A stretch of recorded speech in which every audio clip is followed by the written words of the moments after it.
Today's chat is brought to you by the support of all our Twitch subscribers. Through the patronage you provide the Focus Fire chat team through the Twitch platform, we are able to provide you with the weekly podcast as well as the website and other aspects of Focus Fire chat.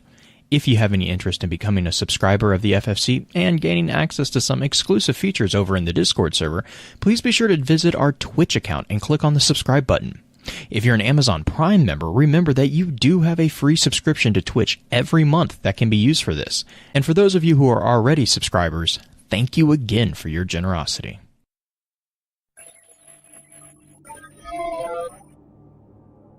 You may have heard the whispers of guardians gathering in the shadows, exploring the mysteries of this world and the worlds which surround us. We are all in search of truth. Sometimes we need to focus that search, focus that fire. And so we come together. Join us. Join the discussion. Welcome to Focused Fire Chat.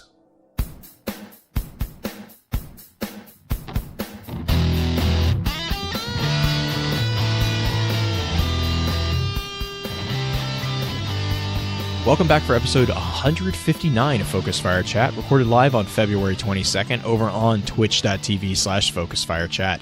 As always, I want to give a big shout out to our live chat here with us tonight. Thank you so much for joining us once again. Our topic for tonight's episode is going to be a look at the Book of Unmaking. But first, let's run through a quick introduction of those on the show for tonight. As always, this is your host, Blue Crew 86. Next up, we have our own master of social media, the one and only Green-Eyed Music Lover. Green, I hope you're doing well. How has the week treated you so far? Good. I got my dredging pin in, which is apt timing considering that what we're talking about tonight. You have been unmade. I have been unmade. And it's funny because I've gotten so much salt from people on Twitter about me having the dredging title and having the pin and proudly displaying the pin. It's just like, guys, I'll kick all your butts in Gambit. Come at me. Come at me. There's no defense. Nope. It's like, I have it. Bring it. Mm-hmm. Oh, man. Oh, man. So, yeah, I mean, I guess speaking of that topic, that was kind of the theme for the question this week that you had for everyone over on Twitter, too, right? Was what I think that's going to tie into my overall feeling of the conclusion of this book too. But you want to run us through what the community question was for this week? The community question for this week was, would you ever take up the mantle of the road of sorrow, truly giving yourself over to the possibility of becoming that which is dark? A little bit of a wordy question, but it only ran for 11 and a half hours because I posted it today, but we had 166 votes and 60% of people said they would. They would totally walk the road of sorrow versus 40% that didn't. So it's like, And a lot of people were really funny about it. They're like, oh yeah, I'm already there. I did that years ago. A lot of people used Thorn and now they have malfeasance, and some people actually had a defense. Like Doom for Zombies, a friend of the show, said that he would do it because it would be the way to balance the universe and between the light and the dark is to be able to embrace the shadows a little bit. So, I also got some hate mail from a little bit of our peer who is also a friend of the show's for being dredging and like leading people down the wrong path. So I don't mind. It's been fun. But yes, a lot of people are like reluctantly saying yes, they would go there. And some people are like, I've already been there. And some people want to say no, but they can't. So it's like, yes, my evil plan is working. You will all become dredging. Oh man. Well, I know that like Greed said, it was an interesting one to hear everyone's feedback on it. It's always fun to hear the opinions, I guess would be the safest word for it, of the community. Do we have, well, I guess next week is going to be a chat on Nier. Mm-hmm. So you don't have a teaser for a possible question for us on that one, right? Not for Nier. I'm going to refer to Beard on that. Okay. Baby. That's fair enough. So all right, so I know both of us are really looking forward to diving into this particular discussion. So we'll run through our standard intro notes, and then we're going to get right into it. In our last episode of Focus Fire Chat, we discussed the morality of a guardian. If you enjoy the show, please be sure to rate and, if you can, leave us a written review on iTunes or comment on the episodes on Podbean or whichever podcasting app you use to enjoy podcasts. Reviews are extremely helpful as they not only let us know what we can do better, but help continue to expand the FFC family, which allows more and more perspectives to be heard. To those of you who have already taken the time to leave us a review, thank you. As many of you already know, Focus Fire Chat is a gathering place where the intent is to offer a week-long, in-depth view of a particular subject from within game lore, with a special focus on the Destiny universe. This chat begins every Tuesday morning and runs until the following Tuesday, with topics decided by the group via a poll that begins every Friday and ends on the Tuesday morning of the new chat. Every Friday at around 10 p.m. Central, we get together to stream a high-level summary of the previous week's chat for those who are unable to participate. If you're a fan of lore in all its various forms, be sure to also check out thelorenetwork.com, where you can find a wide variety of some amazing content that covers a number of different titles and mediums. This will also be the new home for the Focus Fire Chat episode note archives and articles going forward. Our next chat is going to be a discussion on the extra lore topic from February, Nier. However, as always, please be sure to weigh in on the poll this weekend to let us know which topics you want to discuss after that. Links to that poll can be found on either Twitter @FocusFireChat or within our Discord server. Before we jump into the information and thoughts that the community had about the Book of Unmaking, however, let's have a quick chat about this week's Lost Lore.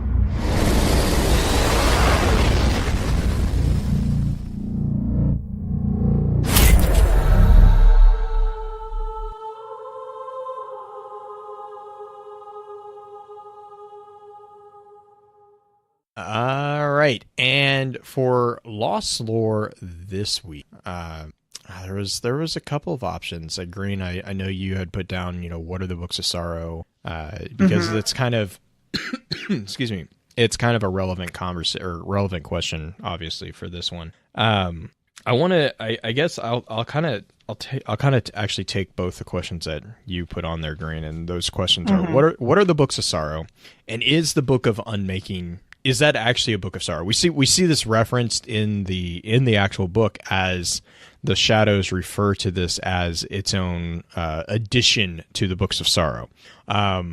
Respectfully, I disagree with it. I think that it's like a companion for the theology, I guess, if you want to call it that, of the Hive. Because the thing is like the Book of Unmaking, if we want to call it that, is really the transcript that was handed down, or not even handed down, but discovered by the Shadows. And that transcript was really just scrawled notes of Dredged Yor from information that he had gathered and put together. Most likely, I think it's a pretty safe assumption. It is, I reiterate, will be an assumption that the information that he gained it from Yor. Because Yor was very heavily influential on Dredged Yor's corruption, and it would make a lot of sense. Yeah. Can you reference back who Yor is? Yes. So Yor is the wizard who was in the story of Rezel, in the story of Rezel Zir, the triumphant fall. And I'm trying to remember the transforming legend. Rose into Thorn. Well, I was trying to remember the Grimoire card. It's Triumphant Fall and the one right before it. I think, I can't remember. I want to say it's Legend Rezel. But probably. When Rezel goes to the moon for the first time, he goes to confront the whispers of nightmares underneath the surface of the moon. He discovers the Hive.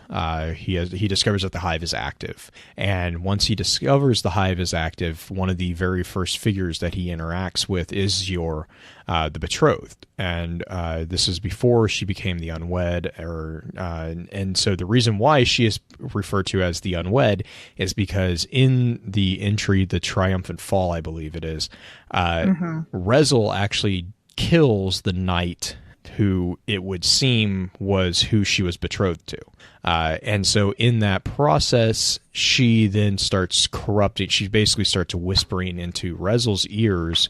And that is kind of, it's kind of implied that is the beginning of the corruption to Rezel. When Rezel whispers. Yeah, when Rezel then defeats the knight, he takes as a trophy the bone from the knight, or the bones of the hive that he kills, and he grafts those onto the hand cannon that he carries, which was known as Rose. That hand cannon would then become Thorn, which is where we get that connection there between Rezel and Dredgen again.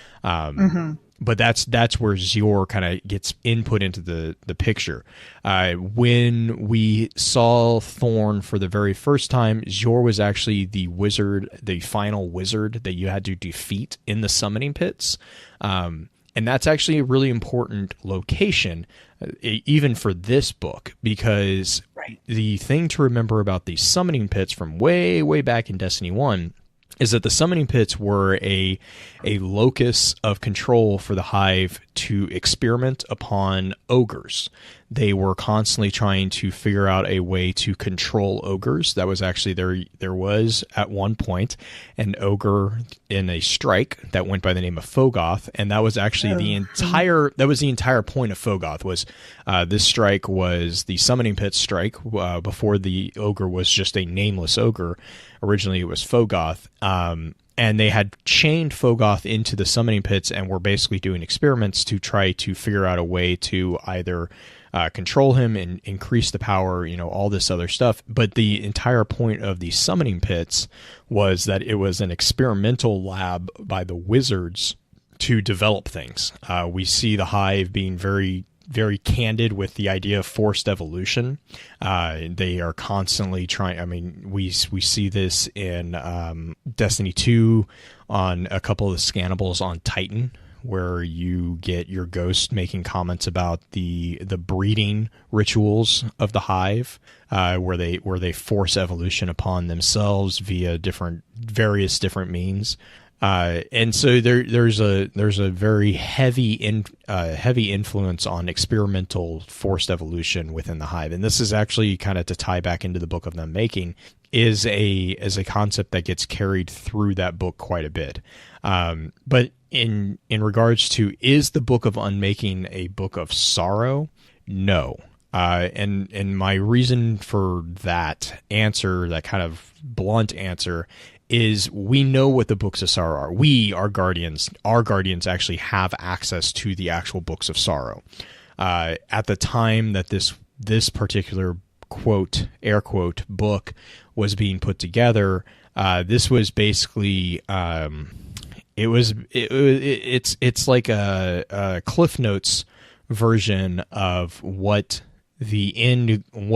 supposedly the end goal of this particular sect of Hive were working towards, or the Unmaking. And that is important. That's another important piece to keep in mind as we go through this conversation. It's going to come back up quite a bit, is the question of, is this actually the end goal of this whole process? Which is where the Shadows really actually find a lot of their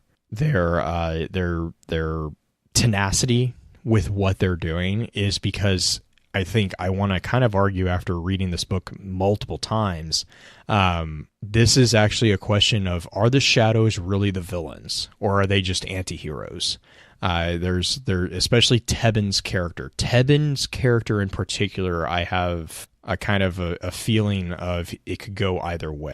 Just from the presentation of the information that we have about Teben so far in game, Callum and Orsa, I kind of feel more strongly that they have already kind of fallen off the path. But Teben, really, given the information that we have about Teben, I kind of have a feeling that that's not quite the case just yet with him.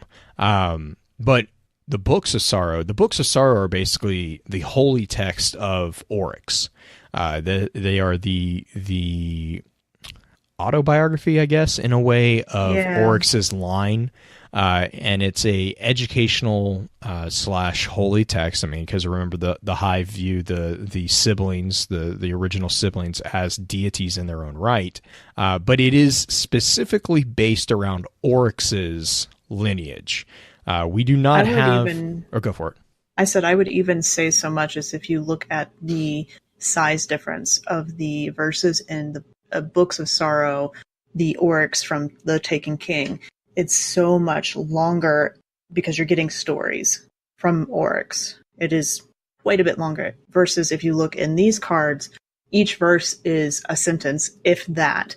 I would almost equate these, like, because there's 7 precepts for each of these cards, right? Mm-hmm. There are 7 verses for each chapter.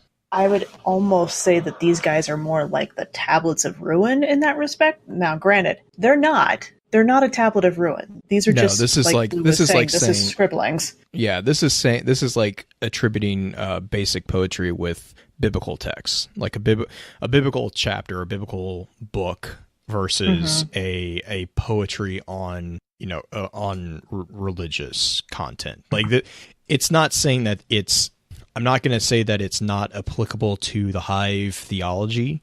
I kind of have my own theory about that we'll get into later, but it is definitely not what I would consider and what a lot of people would call source material, because that's also another thing to keep in mind too, is this is at the minimum 3 degrees removed from the source material that is being discussed from the source material, right? Which, like I said, I have my own kind of theory on that, but at minimum, we're looking at 3 degrees removal, because you're taking the translation of Teben, Teben is translating the Hive scrawlings of Yor, who is transcribing the understanding that he had of what was being told to him by another character that we don't know. Again, right. I have an assumption that it was Yor, which ties into my own personal theory on what's going on here, which I will try to definitely get into. But that's my point, is that at the very minimum, there are 3 degrees of removal from source material, and they are being translated at least on 2 of those points by people who are not natively fluent in the language that is being used to communicate. So there's each degree significantly in the process of translation through information. Each degree significantly increases the chance of what's called a lacuna, or a lexicon gap, which is where you have terminology that just doesn't translate. Even in humanity, we have lexical gaps. Like there's words that don't have the equivalency in another language. So to take an alien language that's not even based on anything in human, or not even based in anything humanity would have access to, that alone is going to increase that probability. Then you add in, okay, you're going to have Yor, who is a human or writing things in Hive based off his understanding of what's being told to him. Like this is someone taking field notes off someone who is taking field notes off of, however many degrees that goes. So it's just there's a lot of room for, even if this is actual true content, there's a lot of room for legitimately mistakes to be made. That's not even entering into the fact that we know for a pretty strong degree that there is the strong chance that there was misleading being done, given who was informing Yor of what was going on, or who assumedly is informing them. Given what looks to be the end goal here, that also would be a lot of lies being possibly there. Even in the verses themselves, it talks about not trusting what's being told. Yes. So which is breaking my head a little bit when I'm. Well, I mean, it kind of goes back into the idea of, like, what is this Book of Unmaking? And so really, that's going to really be the transition point, I think, into kind of our introduction. Is the Book of Unmaking is really, honestly, it's a collection of excerpts and translations from let me back up even broader. The Book of Unmaking that we have access to is really a book with 3 stories. I kind of mentioned this before the recording.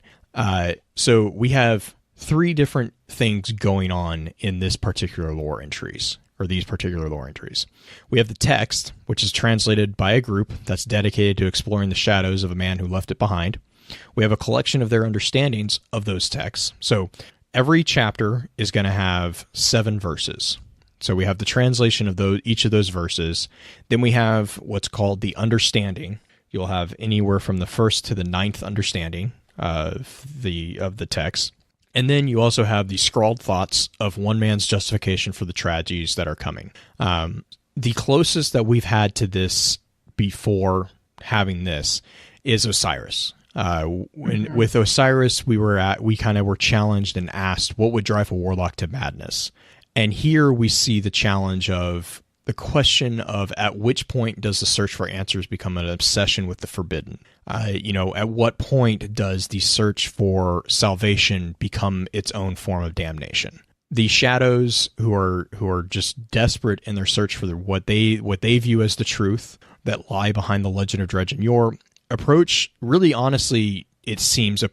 this inquiry with the appropriate concern, but it's not enough. They had no way to be aware of what they were getting themselves into, and to be bluntly honest, that lack of preparation is really not their fault. We find out their lack of awareness of what was going on with Yor was actually due to the censorship of that information by not just the speaker, not just the consensus, but the entire city. And I want to make that point too here, is that a lot of times we see a oversimplification of what we consider villains in video games or in stories.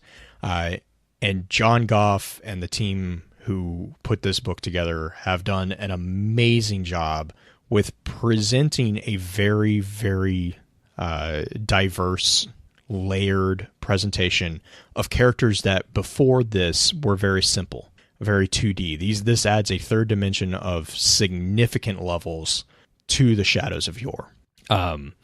And it's from these notes actually of Teben that we can actually glean a significant level of information, not just about the shadows, but the overall world of Destiny. We have possible connections to other major figures that are now made visible, as well as very strong possibilities of explanation on events which have been in-game since the start of the series. We have enormous ramifications on our concept of what could possibly be the timeline for particular eras. Within the verses and general statements of the understandings of the shadows, we get presented with details that basically lead one down the path of their eventual what's called unmaking. And though at the conclusion of this book, we are going to be left wondering if this is truly an evolution or just another elaborate trap, another trick to consume the light and actually, instead of devolve the person who is following these statements, which is another point to be made about the level of shades of gray that are being presented to us in this world that up until this point have really been a didactic system. There's only been light and dark, really. Now we're getting into the nuanced examination of that very thin line that lies between the light and the dark, and the understanding that that line, even though it seems very thin and it seems very razor sharp, is actually very, very broad. There is a lot of gray, and this book does a very good job of presenting that shade of gray and actually asking the question of at what point does the shadow become the darkness, and at what point does that shadow become the light? Where are those transitions from dusk to dawn between those two? And Green, I don't know if you really want... I kind of threw in my idea of how we should, go through the book. I don't know if you had a chance to look at that particular approach, if you had anything before we jumped into it. I think that's a good idea if we go through Teben's notes, because you're right, these are 3 different books smashed together, or at least 3 different, not necessarily stories, because they do tie together. Right, they do strongly tie. I mean, and the reason why I kind of... Oh, sorry, go for it. No, it's just like they relay and turn back on each other and help each other out. But they all are very different. Teben's notes don't necessarily directly are in response to exactly what is said in the verses. They relate to it a lot of times, but it's not his exact explanation of what was being said prior. Some of it's more of their story and how they got to find these verses. Right. Rather than the actual explanation. So it's not like scientific field notes. But I think if we start with Teben, like you had in the notes, I think that's a good place to get the idea of where these came from. Right. And so to give a high level of what I think we're going to try to get through these, we made Green had made a comment about before we started the recording, this might be a multi-episode breakout, depending on how far off topic we find ourselves getting. But the idea is we're going to do 3 or 4 passes of the book. The first pass through, I want to kind of look through Teben's notes, which is actually the last segments on each of the entries. And the reason why is Teben's note kind of lays out the events and the timeline for the particular events within the Book of Unmaking. Once we get through that, I want to go back through and I want to do a quick run through of the verses. So again, we have 7 verses for each of the chapters. There are 9 chapters or 9 entries, I guess. I consider them chapters. So when I refer to chapters, it's going to basically be each individual entry. And so that should actually be, honestly, there might be a few that we get stuck on, but I think that one's going to actually be a pretty quick walkthrough. And then the third, the last kind of detailed walkthrough, I want to go through the understandings, which is basically, so you have Teben who's explaining what's going on. Then you have the verses, which is basically the base text of what they've translated. And then there's the understandings, which is the Shadows analysis and their thoughts on basically a summarization of the 7 verses for that particular chapter. And then I figure we can, if we still have time, I want to kind of conclude with some of the problems or maybe some observations of implications. And that particular discussion we might need to take that offline, or not offline, but take that and do a Let's Chat or a secondary episode on that particular thing, because to be fair, I wouldn't call them problems, but there are questions and challenges to our understanding of how Destiny is set up as a world and timeline from this information. And I think that it's definitely worth I don't want to rush through that explanation because it could get very detailed very quickly. So if that's Green, if you think that's a good way to kind of go through it. I do actually. So let me kind of introduce the overall air quote here, 7th Book of Sorrow, as the Shadows of Yor call it. Like I've mentioned, it is 9 chapters with 7 verses each. You see throughout this it's actually a borderline what's called hedonophobic paradigm. Hedonophobic is the idea of a fear of physical pleasure. So you probably are more familiar with the opposite, which is hedonism. Hedonism is the obsession or the love of physical pleasure. Hedonophobic is actually the flip side of that. Another concept that would probably be very similar to or very familiar to a lot of people is the idea of what's called mortification of the flesh. Yes. And mortification of the flesh, a lot of people are going to recognize that and connect it to Christianity. That is a valid connection. Actually, mortification of the flesh, that term actually does stem from the Christian, or stem from the concept in the Christian faith, but it's not applicable to just Christianity. There's actually a lot of the concepts of mortification of the flesh in shamanism. But basically what mortification of the flesh is that it's a view of a physical way to mortify or to put to death sinful natures of an individual person. And the entire point is sanctification of the soul or of the body.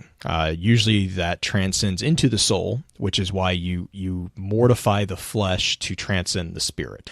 In shamanism, the concept of shamanism, this is actually a way to increase your spiritual power. They view this as an endurance. They view the endurance of pain or the denial of physical appetites as a way to increase your spiritual power. And so another way of describing this is self-denial.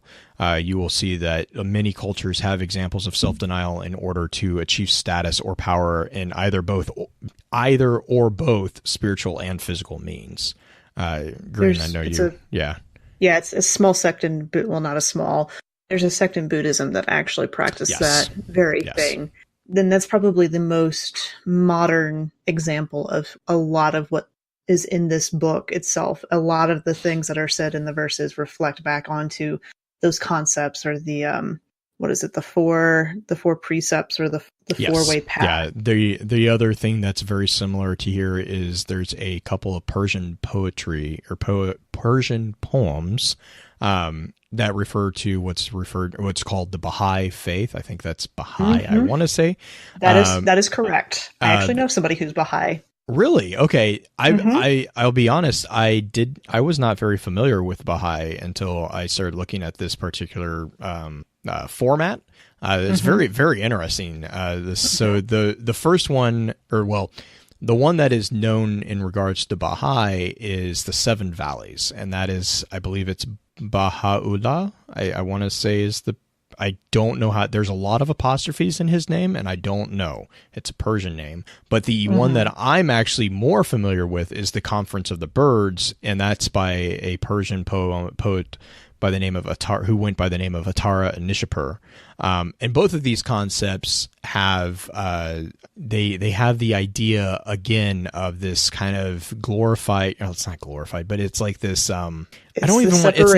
It's not romantic. Yeah, it's not romanticized, but it's like this very, very genteel version of why you go through self-denial and the stages of self-denial to kind of achieve a higher understanding of the world, right?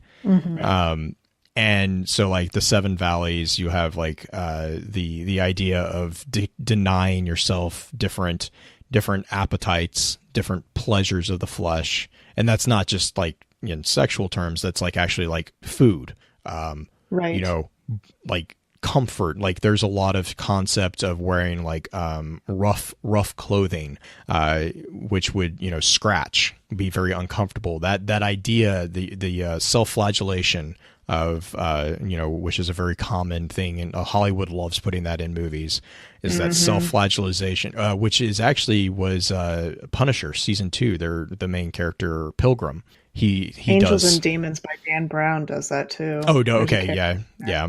It's a very, it is a very popular trope that they use. Yes. And to be fair, it is an actual thing that was done. And the entire point of that was it was a punishment. It was a mortification of the body in order to punish it for doing something that was considered sinful, to allow for the sanctification of the spirit. So this concept by no means is something. My entire point here is that this is by no means a concept that's unique to Destiny. You have quite a big number of actual ancient cultures that have similar thoughts, actually, that are presented in these books, or in this book. So that kind of is a general introduction here. So the first chapter is, or Green, are you okay if I just jump into the first chapter? Okay. I was just going to say, like, there's one line in particular that is basically the summary of this first group with Teben. Are you talking about the last line he says before the hand scrawl note thing? The purpose of our efforts, however sinister they may appear, is to grasp the unknown so it may be challenged should the time come when we are faced with its ire. So right off the bat, it makes me think that these guys are just going out and researching, that they're not necessarily trying to be bad guys. It's not like henchmen. They are going out and researching, and they're trying to figure out, can we walk the straight and narrow down this road without falling off to either side? Blue, do you have, is that a fair, like, yeah, no, I think that's a great, I think that's a good one. Really, honestly, this first chapter, Teben's analysis of Teben's notes here, really it begins with a presentation of the shadows, which, to be fair, we don't ever see them referred to as shadows in this book. We call them shadows, but it's not really actually known when they became formally known as the shadows. So just keep that in mind. I'm going to refer to them as shadows, but they did not refer to themselves as shadows throughout this entire entry, or these entries. So we see a presentation of the shadows as a group that is interested in a concept called hierographology, which is basically the study of sacred text. And this is hierographology of the hive that actually stemmed from their discovery of the story of Yor, and then was led to the subsequent discovery that the entire story of Yor was a giant cover-up and lie that was told by the consensus about the fallen guardian. So this is really an idea presented here by Teben that the entire point of them getting together and the entire thing that started them down this path was the fact that every time they asked a question, they were told to be quiet and stop asking questions. So there was a lot of censorship going on, which, yeah, I mean, to be fair, isn't that far out of the realm of what we saw with the city in its early days anyways, because we had Osiris, Toland, the Sunbreakers. I mean, there's been a lot of things that we have found over the last couple of years playing this game that has been, quote unquote, wiped from the histories. Sunbreakers being the predominant one that keeps coming up. So that's really that's my big takeaway from Teben's portion of Cages, is that this is an introduction of what exactly is going on. Why are the shadows doing this? You know, what are we doing here? What are we looking at? So we're introduced to this group. We don't really ever get a solid number.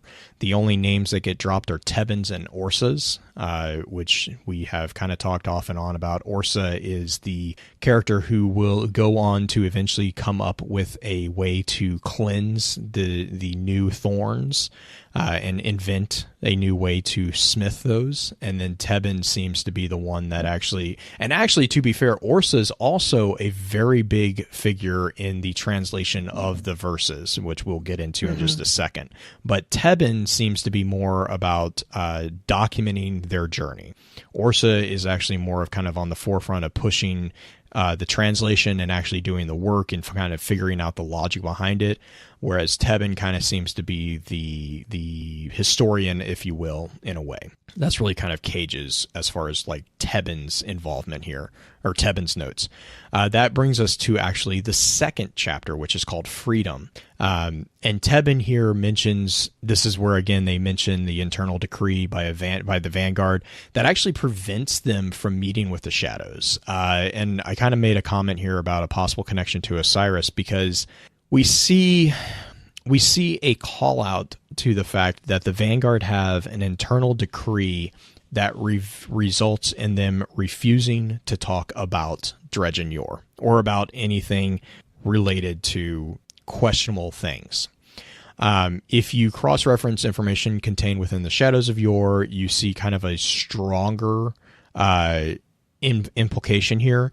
Again, this is kind of setting the stage, if you will, for why the shadows were so adamant about searching out the truth for Yor. It's because every time they kind of asked a question, they were kind of pushed aside or outright threatened by individuals. I really also want to call out in Freedom, Teben really presents them as non-confrontational, because Shax actually comes to them with threats. Shax actually really comes after them and tells them, you know, in no uncertain terms, do not pursue this. And Teben, at least Teben's response is he completely understands. He completely understands Shax's desire to protect the Crucible. And actually, Teben notes it as being completely reasonable and within Shax's purview due to the nature and the purpose of the Crucible at that time, which is basically a way to train Guardians to become better. They understand that Shax doesn't want to threaten that delicate balance because, you know, again, given the legends of Dredge and Yor, we're aware that there were incidences within Crucible with Thorn. Possibly the possible tragedy of Thalor for one, Mahanin for another, which wasn't in the Crucible, but there are actual tragedies being done here, and if that's actually true, then the Crucible is supposed to be a safe place to train. It's not meant to be a live fire environment for Guardians. When I say live fire, I mean actually deadly. It's meant to be a place to kind of play flag football, if you will, between Guardians. And so introducing a weapon of sorrow into that environment, Teben's like, yeah, no, that makes complete sense that you would make that. You kind of feel you get your, feathers in a ruff. Like, that completely makes sense, which I find very interesting, especially later with ghost fragments like Timekeeper, Widow's Court, Cathedral Dusk, like these other entries. We see kind of a flaunting of the Thorn gun by the Shadows. Right now, they have kind of a respect for Shax and his wish to keep that out of the Crucible. Grin, I don't know if you have anything for Freedom. No, that one, no. My stuff is mostly in the analysis of that. Of the verses. Mm-hmm. Okay. Mm-hmm. So this will bring us to the third chapter, which is titled Self.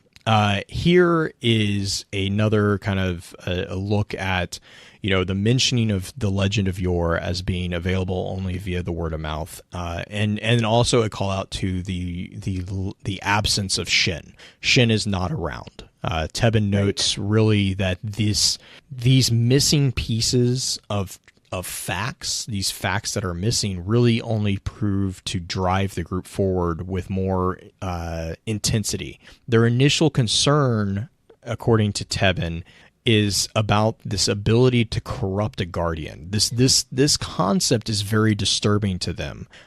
This is where we actually see questions that are very similar to those that we saw in Osiris, the Grimoire card Osiris, being brought forward. Now, I will also call out that we don't know. We have a vague idea of when this is going on within the time frame, and it might actually be that these questions were concurrent with the rise of the disciples of Osiris. But we don't know. This could be also taking place right after the exile of Osiris. We're not really familiar, or we're not really sure where exactly in the time frame this works. But if this is concurrent with the rise of the disciples, or therefore right after the rise of the disciples, it would make a fair amount of sense given the internal decree that they had mentioned from the Vanguard about not answering these types of questions. Because this is actually the reason that Osiris was arguably exiled, or one of the predominant reasons that Osiris had been exiled and gotten into trouble, is because the question here is that Teben and Orsa and the group that they're asking is like, okay, why is no one else concerned about the fact that a guardian can be corrupted by an external power? Like, right, there is an understanding that the guardians were inherently noble, like they were kind of like protected, right? Like, where is this? Why is no one got a problem with this? This is a big deal. There's a lot of dangerous territory here, and understandably so. They approach the exploration here, and I mentioned this at the very top. They approach this with a bit of concern and a bit of tentativeness, because they understand that this is dangerous territory. But the thing is this is where also they are being given a disservice by the Vanguard, because by censoring the depth of the dangers here, they actually set them up to kind of be caught unaware. They don't know just how dangerous it is. So in a way, this particular piece actually introduces the idea that it probably is not 100% on the shoulders of the Shadows that they do end up getting, or at least some of them end up getting corrupted, because there could have been easily a two-way street as far as dialogue goes, but because of I'm going to go out on a limb and assume that it was fear or the discomfort that the Vanguard and the consensus had concerning this very uncomfortable topic, they thought to just shut it down. That we see this again, Sunbreakers. That is a very common thing. They just remove it. They just censor it out of the histories, and that both in real life and in Destiny, that just doesn't work. That just serves to go for it. I said, speaking of censoring, they can't find Dwindler's Ridge.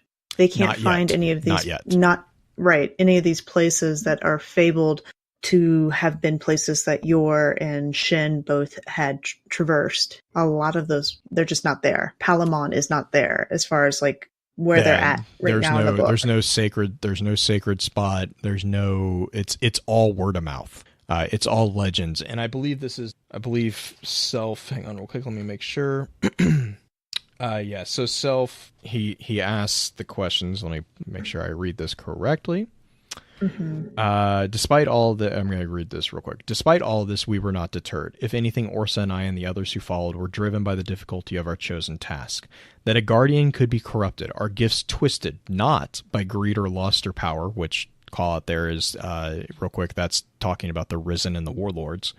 He goes on, but not by greed or lust or power, but by influences beyond petty human desires, was a concern greater maybe than any other. Were we not honored with our return because of some inherent nobility? If so, how could any of us, fall to damnation? Or was this heroic interpretation of our role in the grander scheme nothing more than the surest sign of our blind innocence? After all, it feels good to imagine oneself a hero, morally superior and standing tall on the side of righteous hope. The question we, would ask then is simple. How well do we, any of us, truly know ourselves? And so, real kind of to reiterate, that is very in line with what Osiris was challenging. And again, we've had these challenges being presented to us from the beginning of Destiny. It's just now we're seeing this from Guardians who are not quote unquote Guardians of Legend yet. This is not Osiris who has proven himself, this super powerful thing. No, these are just regular Guardians.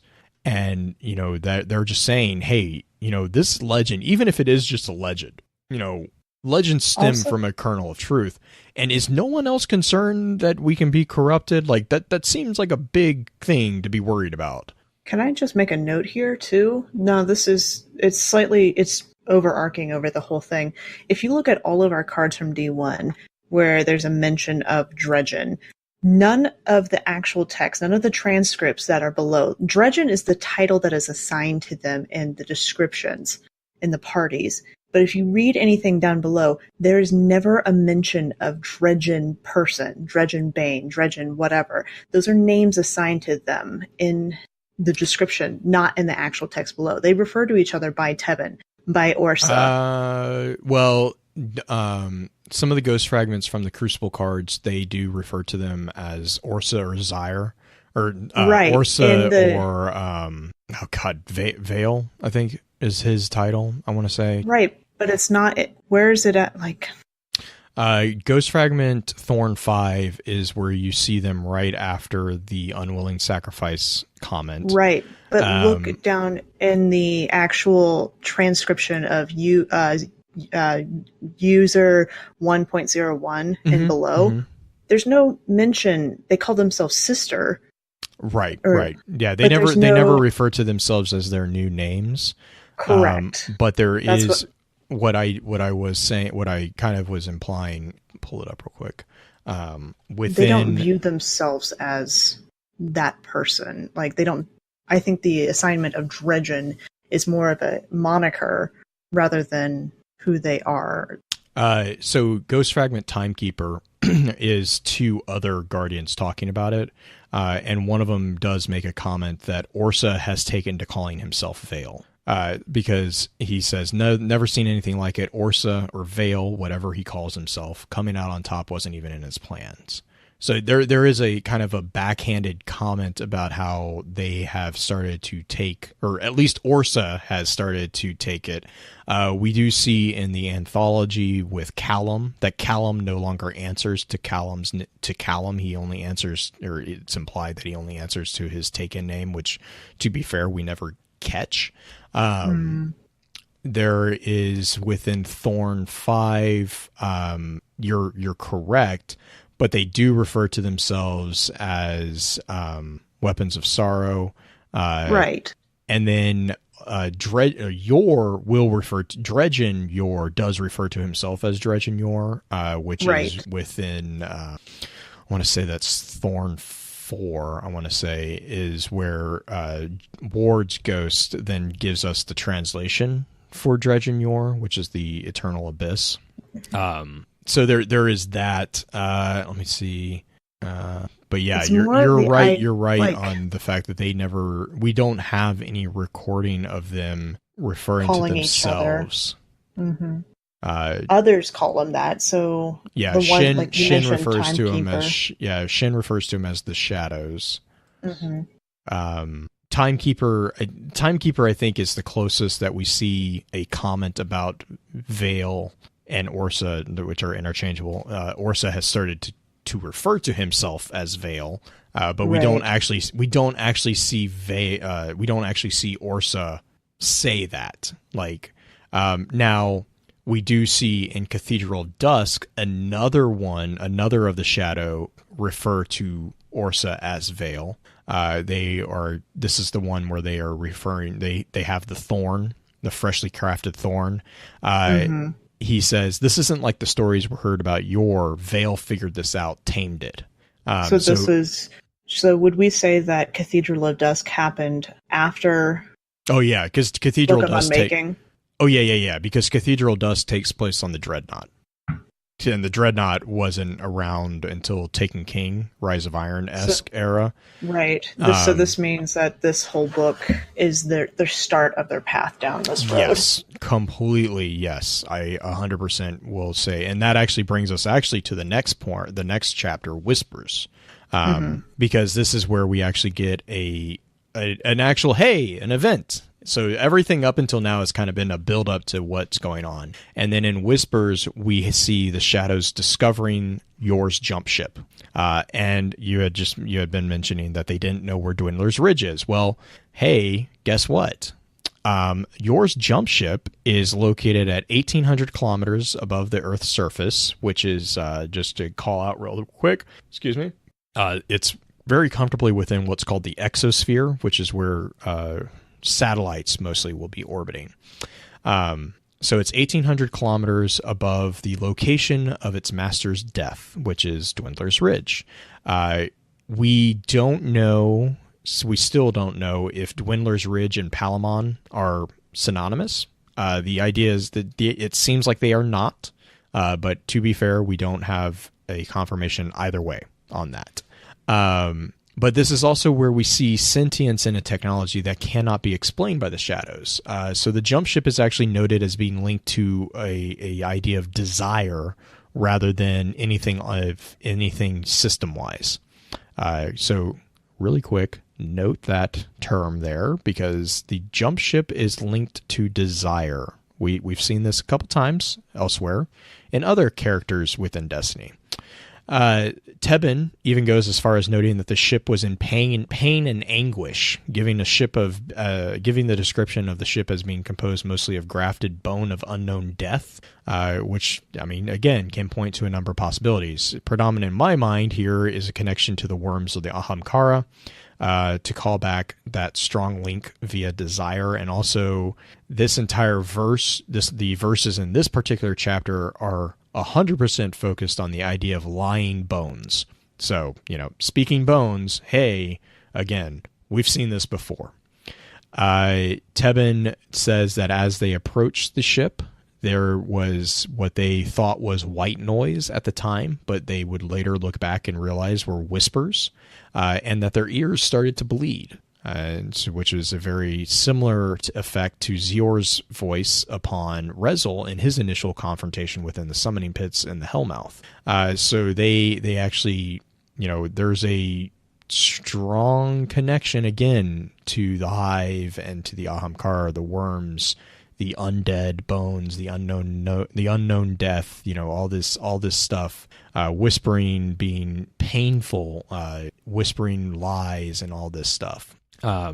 Which will quickly follow by chapter 5, which was called Purpose. Again, Teben here calls out the ignorance of their actions due to their lack of understanding of the danger. And he goes as far as lamenting this as foolish and calls it the act of children, looking back at this point, when they more fully grasped of what they kind of had poked with a stick, if you want. And Orsa, actually, this is where we see Orsa discovering the writing that would become known as the Seventh Book of Sorrow by the group. So I saw chat actually asking if we had confirmation that the verses actually came from Yor. Yes, this is the point where they actually find the etchings in leather that Yor had made that they would then collect into what is now the Book of the Unmaking. In addition, this is where my head starts kind of spinning, because this is where we also learn the length of time since the Hive were known to the Guardians.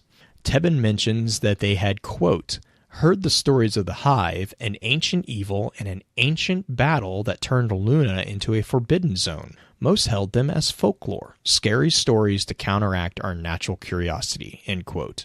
So, I'm going to try to resist going down the rabbit hole that this opens, because what this does is this begs a review of our understanding of the scope of time that has passed within game. The great disaster of Mare Imbrium, I would argue here, is the ancient battle mentioned. But if this is true, the question again comes up: how long is such an event that it would be considered ancient and even reduced among Guardian ranks to a state of folklore? And furthermore, how are we going to reconcile this with the information from Ghost Fragment Cade 6, where we see a mention of faction accords being associated with a time period of 126 years? We had always assumed that this faction accords had been in relations or was a description for the faction wars. However, with this new information here, and also, Cade does mention at the time in Ghost Fragment Cade 6 that he was significantly older. Was that faction accords just a hiccup in the faction relationship that had been already established even further back as the faction wars? Because we know the faction wars happened around the time of the initial construction of the walls. We know that Mare Imbrium happened after that point. So just that two pieces of information. If Mare Imbrium is so far past that Guardians don't remember it or have agreed to censor it from the younger Guardians, and the city is in agreement because the city also would be aware of the great disaster. If that had been so long ago, the thing that I keep going back to is we have to remember that our scope of time in reality is nothing compared to what the scope of time should be in Destiny. Destiny, the average lifespan is triple that of what our average lifespan is. And that's just from Golden Age. Right. But that's not even counting Guardian Age. That's base humanity. They have their lifespan tripled. So 126 years in that scope, that's like 126 years comparatively, that would be like a 40-year period today. We would still remember this. Like there is stuff that there is. Arguably, you could also argue that there's mental elasticity issues and stuff like that. But that is there is something to be said here that this requires a review of how we understand the scope of time for the city era, if nothing else. It's not the ancient evil. We know that the Hive are considered an ancient evil. It's the ancient battle that is throwing a wrench in the whole thing. Well, it's also the fact that they refer to it multiple times as something of legend that no one has any knowledge of. Like that there is repeated comments here of the ancient battle, of ancient evil, of, folklore, of, scary ghost stories. There's just multiple comments about how this thing has been so long ago that there is nothing more than the word of mouth. From the very beginning of this particular book, this has been presented as there has been something that happened so long ago that not even your Guardians remember it. The legend of Yor is something that is told as a campfire tale to scare Guardians. That's the presentation here, and that begs the question: is if that is actually the case, what is the scope of time that would be for an immortal creature to forget that information? Depends on how focused on loot they are. Yeah, and then Doom is actually bringing this up too. Then there's the information that we have from Ghost Fragment Thorn, where the bandits refer to no one's been to Luna. So you have actual humans who don't really remember. Like there's to be fair, to play devil's advocate for myself here, there are plenty of explanations. We see a snippet out of context of a conversation. There are plenty of explanations that don't require any changes to our understanding. And I'm completely aware of that. That's actually where my head hurts a lot, because I'm kind of trying to play both sides in my mind on what this could mean. And there is viable arguments for both places on where this falls within the timeline. But so yeah, that's where this question really for me starts to really get serious, is at this point. To kind of pull myself back onto my analysis of the actual information, though, we do also, interestingly enough, have a mention of keeping research unbiased. Teben presents this as they are trying to be as unbiased as they possibly can in their translation of Yor's work, which I find absolutely amazingly hilarious. Because these are, quote, the villains of Destiny, or some of the villains of Destiny, and yet our heroes, Shin of Destiny, are the most biased. They're the most biased examiners of facts ever. Like we have Shin, who's like, no, they're evil. Like not even thinking about like ramifications of that statement. But then you have the Shadows here, who are trying to keep their research as unbiased as possible. Which the comparison there is very intriguing for me as well. That brings me to Focus, which is chapter 6. And so, like I had mentioned, they found the ship, which means they found Dwindler's Ridge. And so chapter 6 is Teben and Orsa hold a communion on Dwindler's Ridge. And really, they come to the realization, and they come to accept the fact, or at least they've started to realize just how serious of an investigation this is going to be. And they decide to continue down the path, which is, to be fair, a life-altering choice. And again, they reiterate the questions that initially started them on this path. Who was the man before he was Yor? So who was the man that became Yor? Why was the story of this man so dangerous in the eyes of the Vanguard and the Consensus?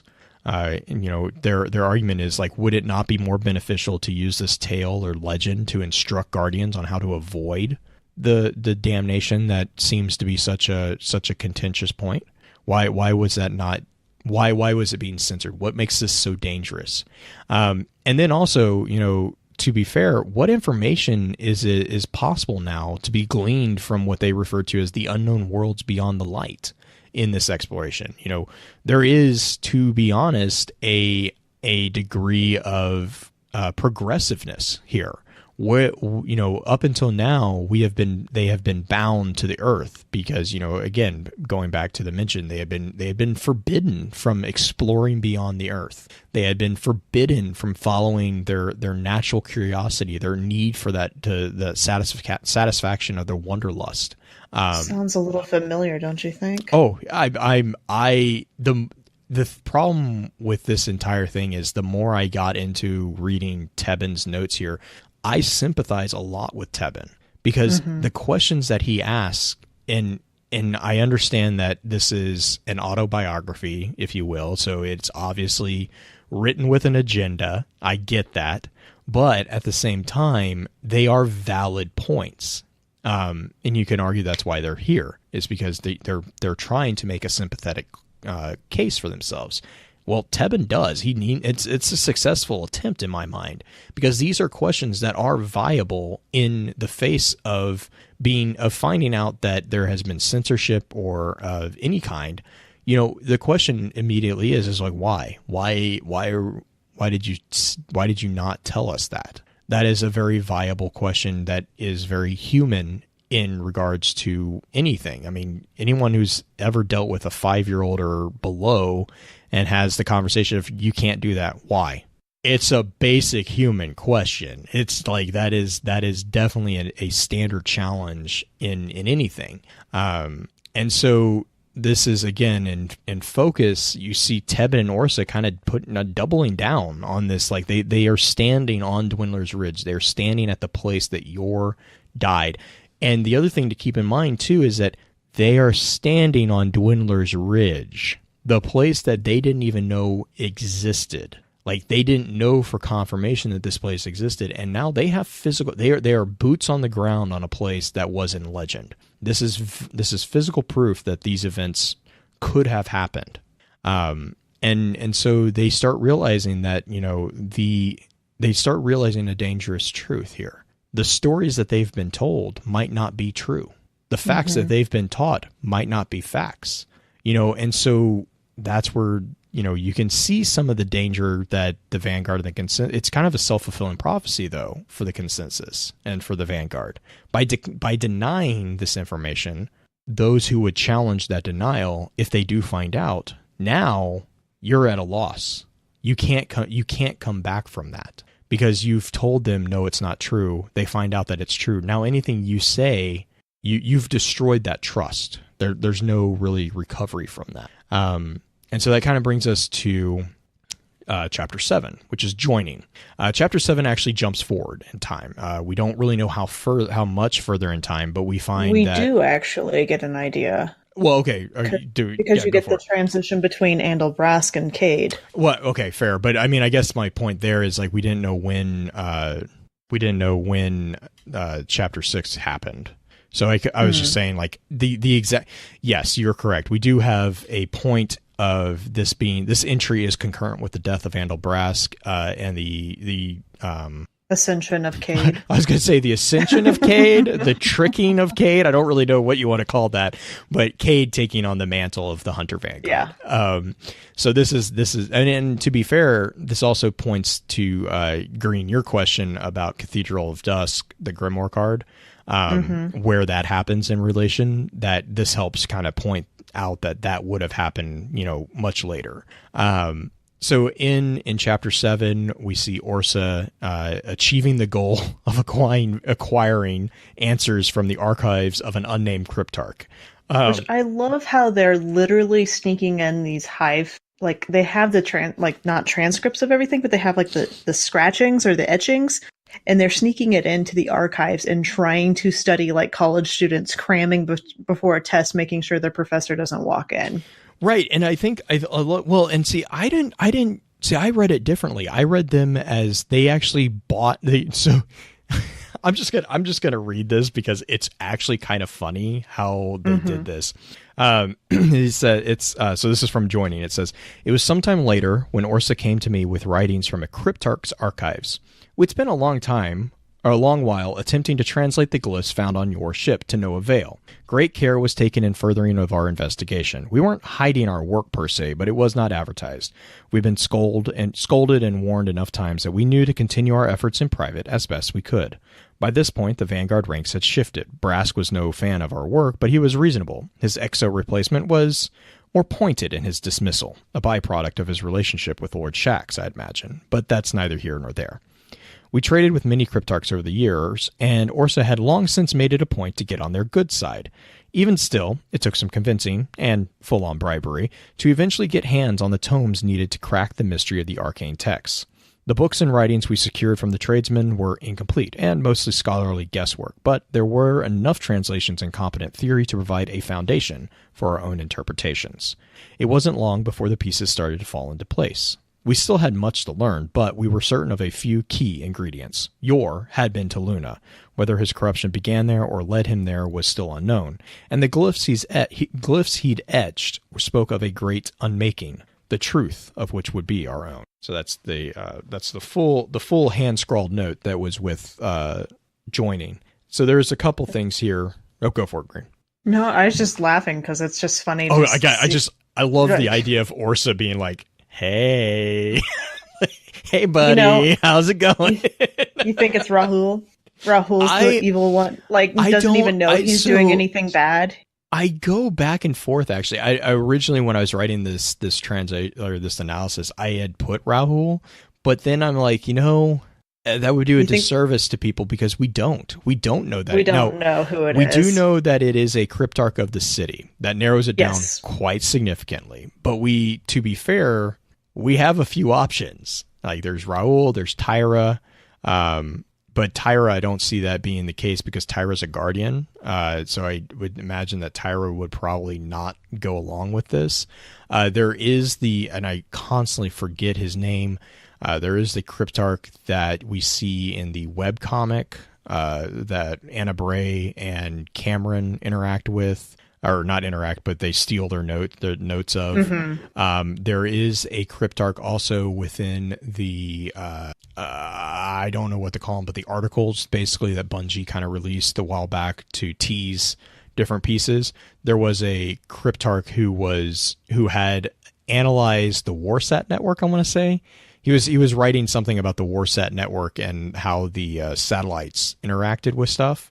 There was a cryptarch there as well. So there's a couple different names that have been dropped that could be viable here. But yes, in my head canon, I do kind of want to read this as Rahul. The thing is he wouldn't know he was doing something bad just besides sneaking out information for somebody. Right. Yeah. No, I mean, and that's the thing. I'm like, right.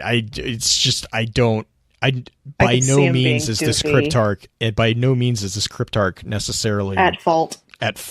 I mean, like he is being bribed. So, I mean, there is a degree to which I'm like, he probably knows that something's not going on quite here. But you also see the idea of like intellectual rebellion against censorship, I guess, because it's like if the Hive have been censored, I could also see the cryptarchy being like, well, but information's really necessary. I can see them being like, okay, we'll work below the radar to kind of further information here.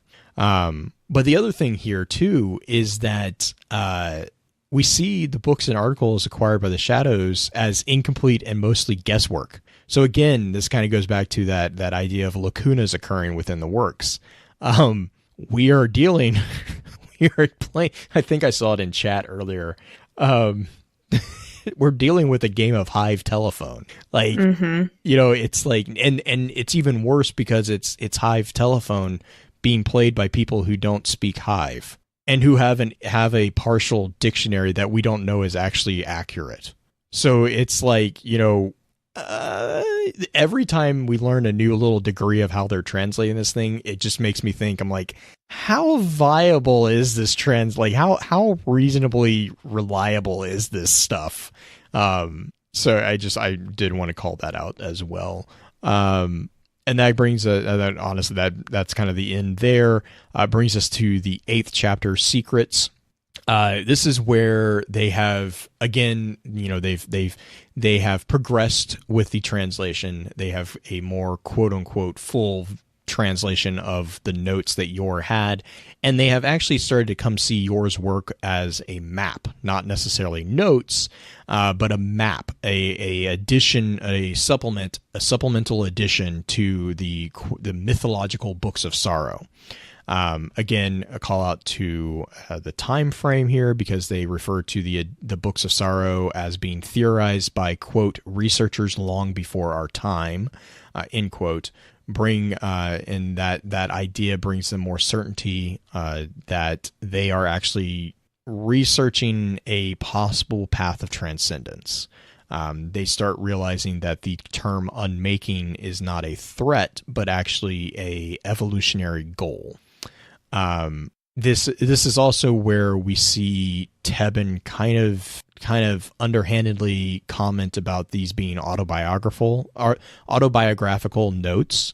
Teben kind of makes a point of saying that these notes were being made before they take the next step of before the next stage is undertaken, which possibly is the process that was mentioned in Ghost Fragment Thorn 5, which is where afterwards you see them refer to themselves as Weapon of Sorrow, due to the quote that I absolutely loathe, unwilling sacrifice.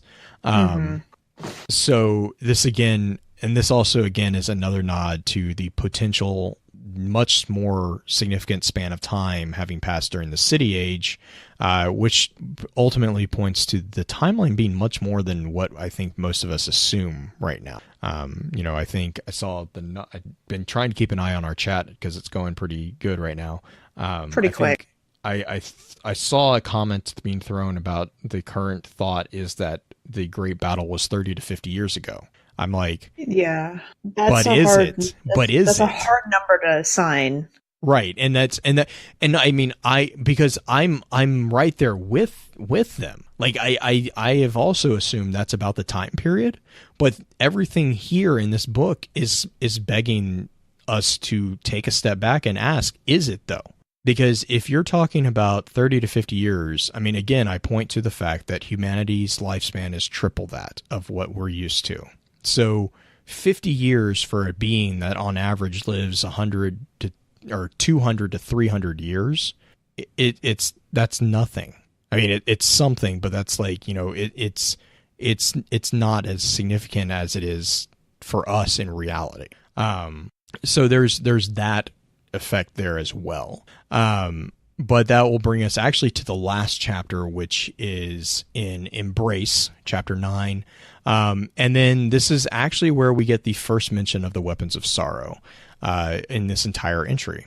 And this is, again, another point of a comment about the knowledge of Guardians with what they refer to as interest in old nightmares and rumors.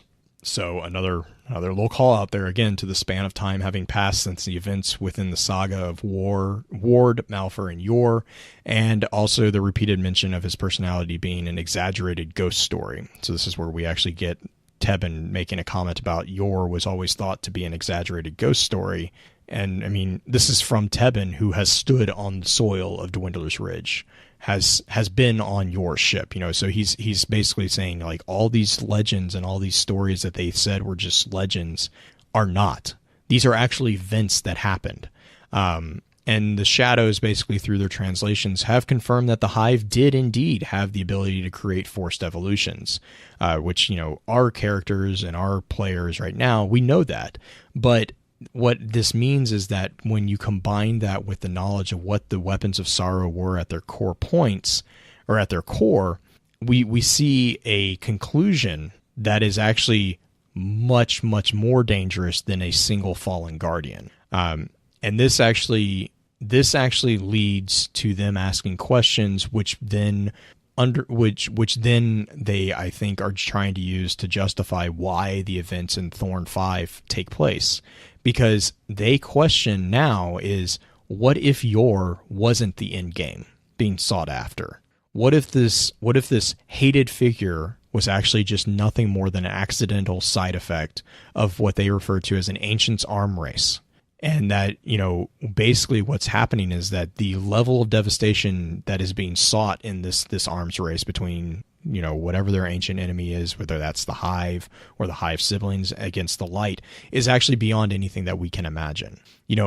And basically, if this is the case, sorrow isn't the road that needs to be concerned with. So this is going back to Green, your question to the community. When you're looking at the final destination of the complete annihilation of the Light and its guardians, in the face of that, what would you be ready to sacrifice in order to save everything that you hold dear? Would you be willing to sacrifice what you refer to as the goodness in yourself in order to protect those that you're supposed to be protecting? It's the catch-22 of the anti-hero. And this is where, to kind of close out my particular walkthrough, Green, I'm going to hand this over to you after I get done with this next point. Mm-hmm. So we can start with the verses. But this really finalizes what I'm starting to see as a presentation of the Shadows of Yor as not villains in the story of Destiny, but as actually full-fledged anti-heroes or what's called tragic heroes. And honestly, what that means in my brain, or what that translates into in my brain, is actually there's a strong possibility that we are looking at a redemption story here. We might actually get to witness the redemption of a Shadow, and even that of Teben, as Teben Maybe. To be. Right, I said possibility. I know. It's just because the only reason I say that is because this text is or this time where this happens is so removed from where we're at now in game that Right. No. And I understand that. And I completely get that. But I think the other thing is, Teben, as we see him here, is by far the most reasonable of the named shadows that we've seen so far. And if nothing else, this definitely paints a more vibrant display of, the shades of gray that exist in defiance to what Shin was referring to as like the white and black worldview, right? This is going back to the letters from a renegade. This is where you see Shin kind of being like, oh, okay, this is a little more complicated than the world that I grew up in. Like the world that Shin existed in was white or black. It's you're good, you're evil. I shoot you if you're evil. And in today's Destiny world, it's a little bit more nuanced as far as who's the actual hero, who's the villain. Because the heroes are not the beacons of pure light. We aren't the Saint 14s or the Shin Malphurs. Even them, if you really want to get into that, even they aren't pure. Right. That is something I was making a point in chat about. Just because we have stories of them being glorious and awesome. Stories have a tendency to romanticize things. Correct. So with that being said, actually, you want to go back to the beginning, if you will, sure, and look at the verses, because I know that's what you spent a good amount of time on and did some amazing work on those. A little bit of work. This is actually the part of the recording I'm actually doing. I'm having somebody read Teben's notes, and I'm doing the recording of all the verses and the understanding. So I get to read these multiple times. All the time, it seems, this last week and a half. But the way I want to do this is I'm going to read straight through the verses just as they are without separating them out by verse, because a lot of times they flow into each other real nicely, and then go back and kind of discuss them a little bit. So back to cages, which is chapter 1. Flesh and mind are but cages, become unbound or remain ever unworthy. This flesh, your flesh, is weak, old, handed down by priors unworthy of evolution. Had those before been more than common, your flesh would not be this flesh, their flesh, but other, new. New is never given, but claimed. To claim evolution, one must be unmade, free of cages, flesh and mind. So, to start out with, as far as like the analysis of this go, the verses call out a couple different things over and over. The connection between mind and body is the cage that entraps a truth, and we're going to get into that a little bit later. But the very first verse calls out the separation, that it is essential to separate the mind and body, that they are remained bound currently. And if they are to remain bound, you will never be considered worthy. Granted, we don't know what worthy is at the end of this necessarily, because I don't think we've seen anybody who's ever successfully traversed this. I still think it's a trap, kind of like Blue does. Just saying that. A trap that we may have had somebody already fall into. Anyway, that's a character that we're going to talk about later. But second verse, this flesh, your flesh is weak and old. This is something that the speaker of the verse is acknowledging the candidate's body is weak. Very similar to a lot of thoughts that we have today. Blue had mentioned Baha'i and self-mutilation. Flagellation. I can't even say it. Flechettes type stuff. Yes. Mortification of the flesh. Let's just go with that one. There we go. That one's the easier one. The evolution of the body isn't perfect, and more so the survival of a line isn't thanks to survival of the fittest necessarily. So you can kind of see that today in our day and age, that the survival of the fittest is not something that is necessarily utilized by society anymore, because we have a society that works together as a culture, as a community, to raise up people who are less fortunate or have other issues. So just because you are the strongest does not mean that you are going to be the only one who survives. This is just kind of calling out that, saying that you had a community to help hold you up in some way, shape, or form, and that your body is not as strong as it could be because you are not the survivor, the sole survivor type. So basically, this is why we have warning labels. Yes. So a big thing that is mentioned throughout these verses is the freedom from the cage. And the cage itself is the connection between the mind and body. that your mind grows soft because of the human pleasures that you take in, whether it's eating or even more adult themes or comfort. And it's kind of an idea that you have to learn how to balance out in real life. You have to put your body through a certain amount of stress, aka exercise, in order to keep it strong. If you don't exercise at all and don't take care of your body, it's going to grow weaker and weaker and weaker. That is a very simplified version of what these guys are talking about in this, whether this is actually Hive or Yor or whoever gave it to us, essentially, this translation. So that is kind of like a basic breakdown of the verses there. Do you want to go ahead and throw in the understanding? Because it kind of ties into what? these? Let's do that, because I think that will help. I think they're going to be pretty quick, to be fair. Yeah. Okay, so the understanding for chapter 1 is evolution is claimed only through our unmaking, which kind of ties back into the idea of the whole book, to temper yourself to not necessarily have the disconnect between mind and body, but to push your body to the point where it's not reliant, your mind is not reliant on the bodily pleasures or comforts. Blue, you had a decent, do you want to hop in on that one? You had a good... Oh, yeah. So, like, sorry, I was talking to chat. So the evolution is claimed through our unmaking. Basically, the idea is that it's very, very transcendentalism. You see this with, again, going back to the idea of the mortification of the flesh. You grow beyond your mere mortal existence. You become more through the idea of self-destruction and by literally redefining you. The process of redefinition will often involve destruction of the prior definition.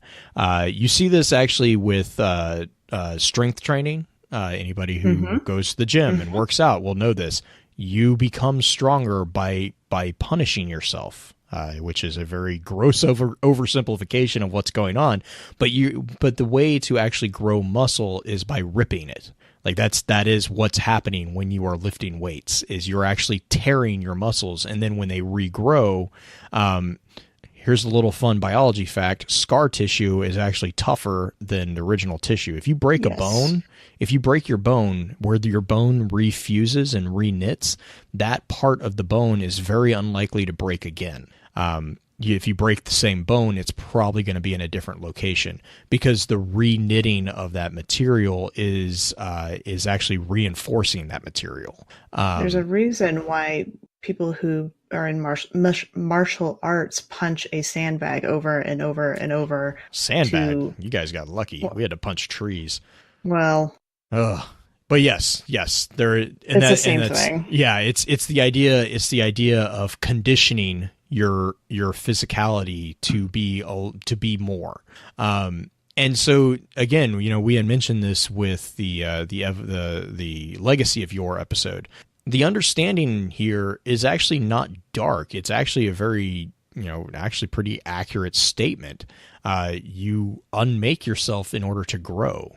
And if you're talking about a spiritual term as well, that is also something that you see through the idea of, we had mentioned at the very beginning of the show, like the shamanistic understanding of self-denial.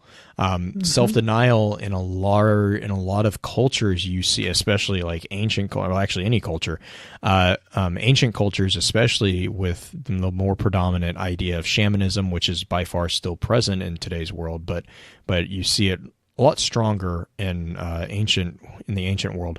But the idea of denying the self whatever particular pleasure, or there are the idea of ritual scarification is a concept that, especially in I want to say like the Native American cultures, you'll see this as well. African cultures will have scarifications.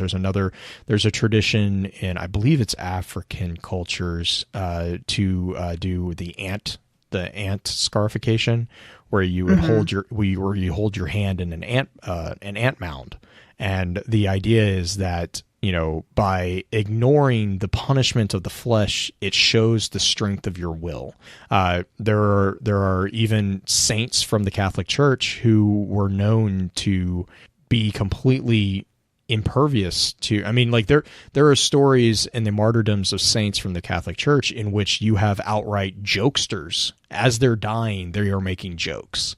You know, one of the most common ones is, you know, the guy who gets pressed to death. He's like, you know, the entire time he's like, yeah, it's not heavy enough. You need to put another brick on, you know, and there's right. There's this, it's not beautification, but there is it's a heroization, I guess. That's a weird word, but like there is a looking on that with great honor. There's an honorification of a person who is able to do this thing and not only do it, but do it without flinching. Like, you know, it's this concept of bravery, this concept of your will is strong enough to allow your body to undergo this punishment.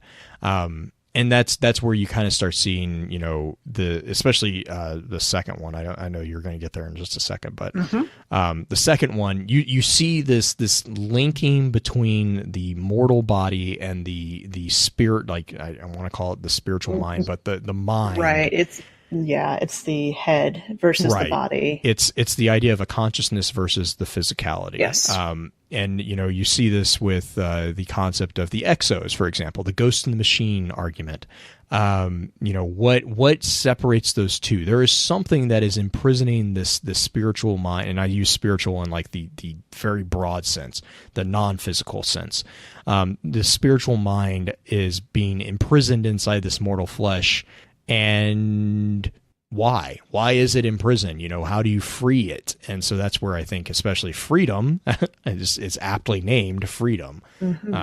Yes. And freedom is, the verses in freedom really are just kind of an expansion on the first chapter.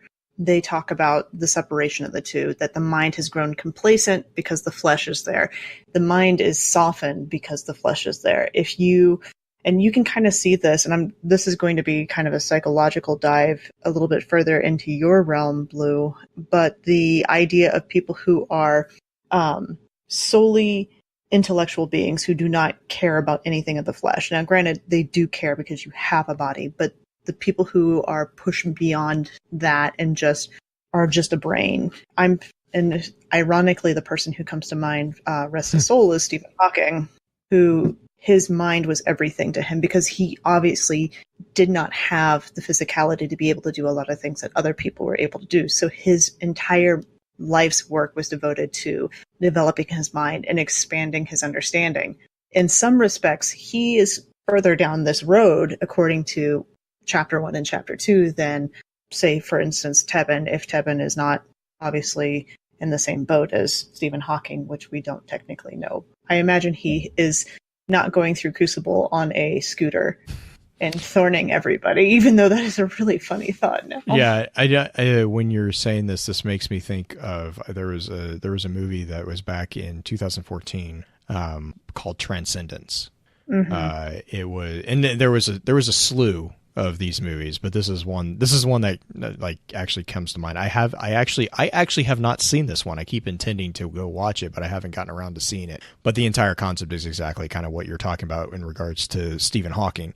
Is the entire basis of the idea was, you know, the transcendence of the brain into a digitization of that, so you continue existence even after the body has failed you. Right. You know, you see that definitely with Hawking. You see that with, I mean, even Tesla, you know, Einstein, you know, all major thinkers will have a period in which they at least comment on that concept, like, because it's a natural thing for humans to question. I mean, that is the crux, the double-edged sword of mortality. And that's not, I mean, that's as much psychological as it is philosophical, is that, you know, we, for better or worse, are here just for a period of time. We're not here forever. And, you know, that begs the question of, like, you know, we have jokes about midlife crises and stuff like that. And that's where that from a psychological standpoint, that's where that comes from, is that's often ascribed to the person's, what's usually referred to as the realization of your mortality. And that really is this kind of concept that you are not going to be here as, you know, like you're not going to be here for as long as you think. Right. And within the realm of destiny, though, like it's even weirder because you see this transcendence concept coming about from a sect of individuals who are not mortal. You know, for pretty much all intents and purposes, the Guardians are not within a mortal flesh. So when they talk about the freedom of like, I read freedom more about social complacency than necessarily physical complacency. I would even say physical complacency because the Guardians do have sensation. Right. Well, and that's fair. That is fair. Right. That I totally agree that I from the understanding concept of mortal flesh as a prison, you know, I kind of like, but that's not mortal flesh for a Guardian. I see like, right. the constant, I see it more as an intellectual, the danger, complacency, the danger of dulling your awareness of the truth because you don't question things. You just accept it right. as it gives. And there's a direct line in there that basically talks about if you are not able to be creative because you are in the familiarity or familiar with everything around you, if you're in a routine and you're not being creative and pushing outside your boundaries, that you're basically made to decay, that you are not going to be able to walk this path. The other one that I thought was kind of interesting is verse 4 here. Those born only to live to be replaced cannot see eternity, nor are they welcome here. Does that sound like just people who are, what is it called, celibate? Like you have to kind of not be enthralled with that, I guess. Because Guardians don't have that. So this. Well, to be fair, we don't know that. Right. Also, this is a transcript from the Hive, because Hive can reproduce. Well, yeah, but yeah, and see that gets dangerous too because we don't know the changes. We don't know the changes that the Hive underwent from the Krill, and the Krill had a different view of offspring as well. I actually read that as those. So you're talking about verse 4, right? Those who are born only to be replaced. Again, going back to, I read this chapter as social complacency and intellectual complacency. I was actually, I see where you're coming. I actually see what you're saying. I did not read it that way. I read it as people who are okay just going through life day to day. They aren't, the people who, God, it's really, people who live with no awareness of like why they do something. They just do things by, it's just rote, habit, habitual existence. Like that for a lot of intellectuals is a very big, slap in the face of the entire beauty of existence. Is like, you don't even ask why you're doing stuff. You just do it. Like that to an intellectual is very, insulting is a strong word. It's not insulting, but it's wasteful. Because you have the ability to question and challenge everything before you, and you're just going with the flow.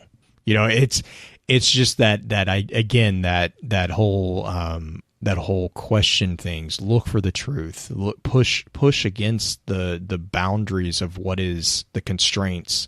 You know, verse 2 talks about the constraints of comfortability, stunted imagination. Again, it's kind of, I kind of read this again as more of like an intellectual complacency. And it's kind of the Assassin's Creed thing, you know, everything's permitted, question everything, you know, all that concept. And that's where you get the intellectual rigor of where we see the Shadows kind of pushing against this internal decree that the Vanguard has about censorship. Censorship is immensely is insulting to people who are very focused on intellectualism, because censorship is an active deterrent to the entire concept of what an intellectual wants to do.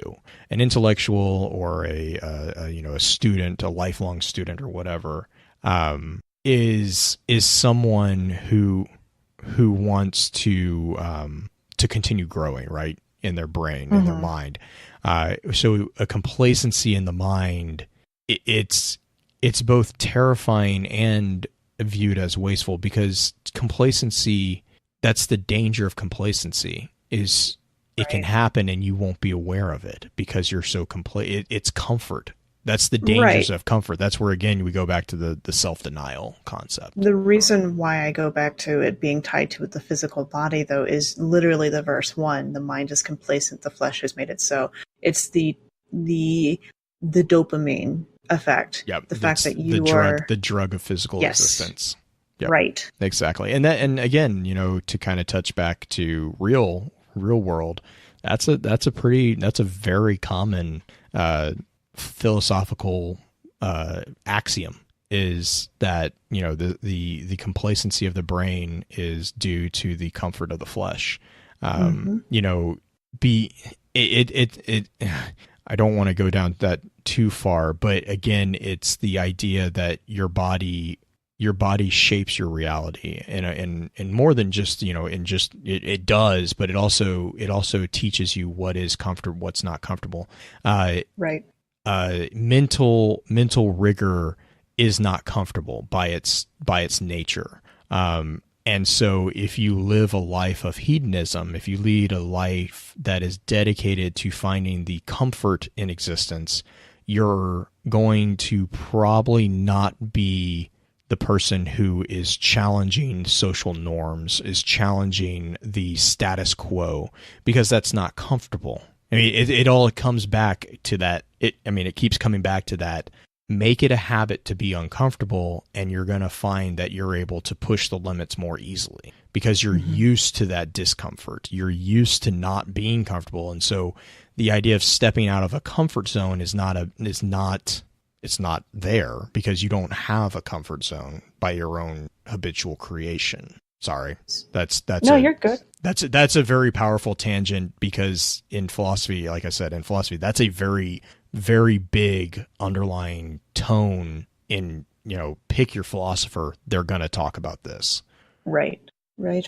So kind of the summary, which is the understanding that they wrote at the bottom of it, is mortal flesh is a prison that makes liars of our beautiful caged minds. Emphasis being on the mind being the priority, and that the mortal flesh is kind of the dulling agent of it, which takes us to self, which is the third chapter. And self is the self-reflection chapter. It is literally, you have to know thyself within it. You have to understand who you are. When you are stripped away from everything that is identity, society-based identity and everything else, who are you at your core? And that is kind of one of the other themes that are going on here. First theme is the separation between mind and body, the uncaging, essentially. In this area, it is to have a true understanding of who you are. Know who you are, and it's fine to lie to the world. That is part of verse 5.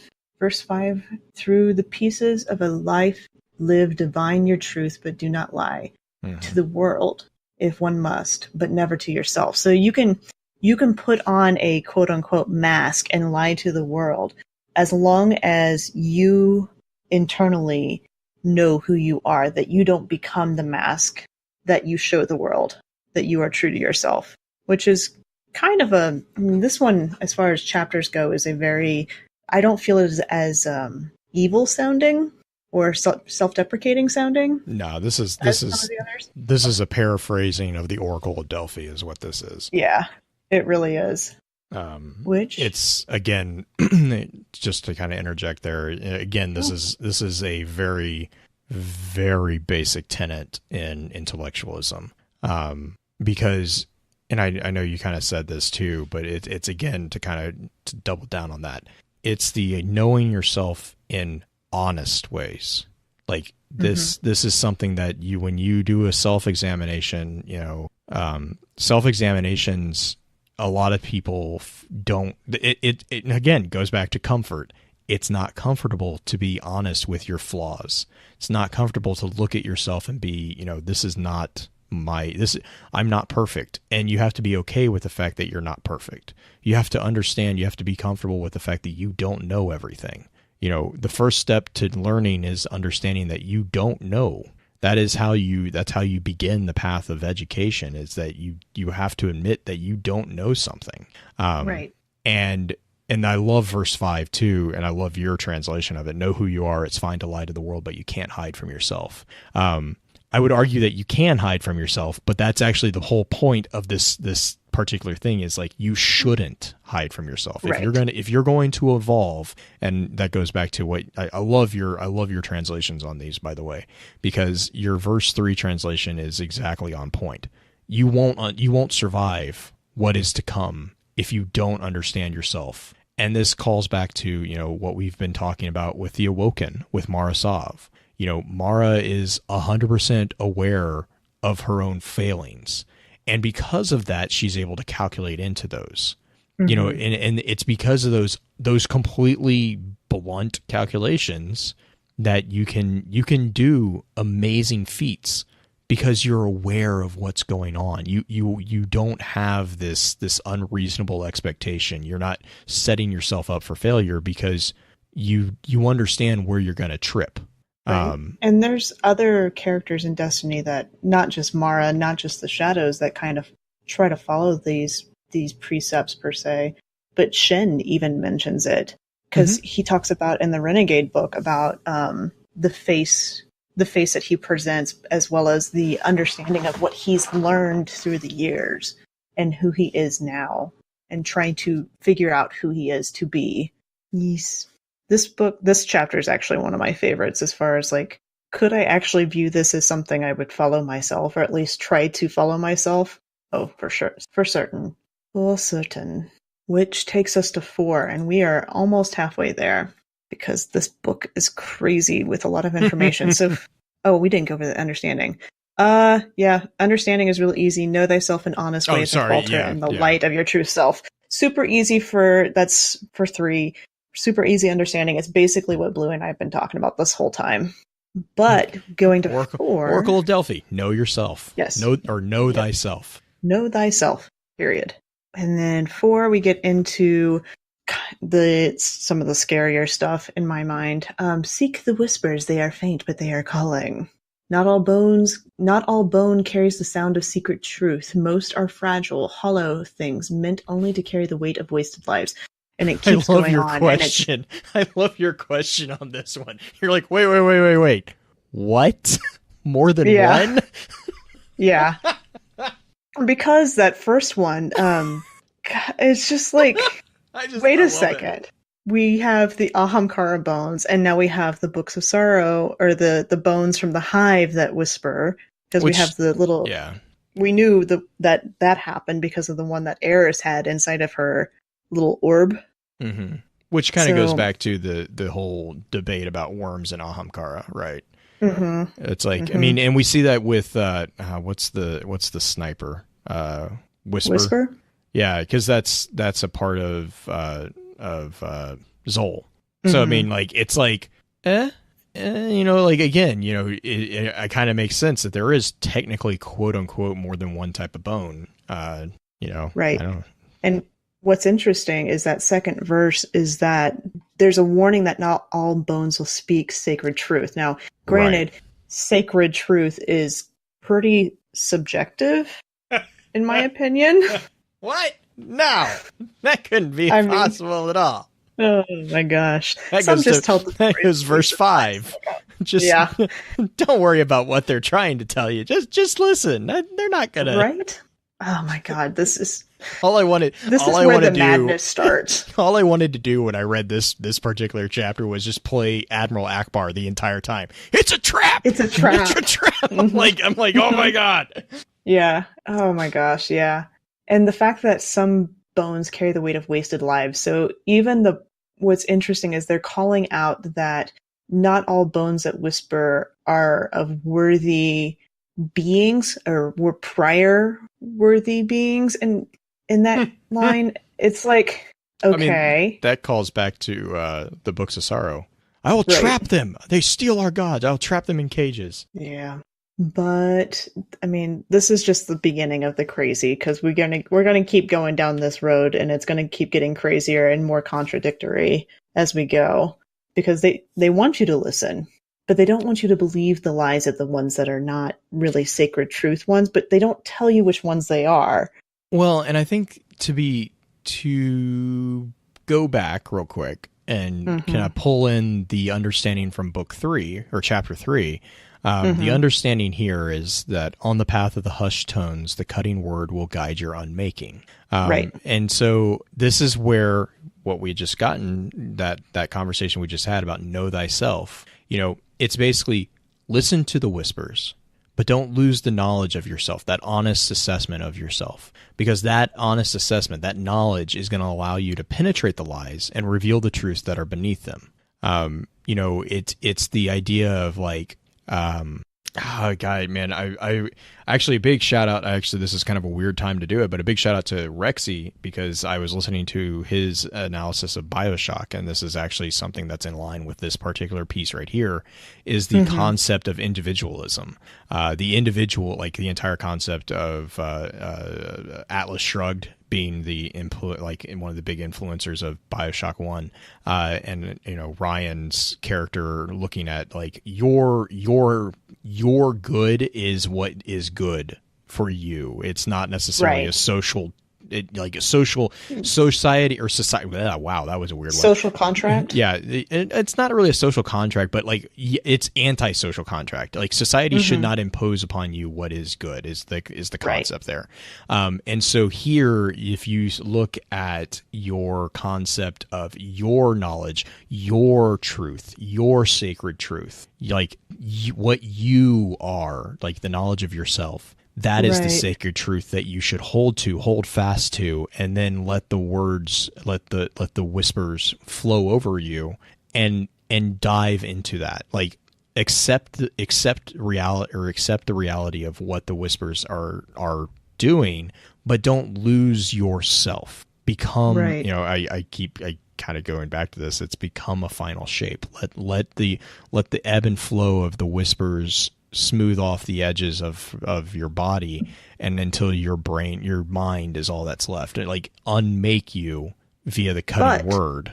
But even if you can hear the whispers, you may not be able to share its purpose. You may not even be worthy. And I think that also is where you may not be worthy.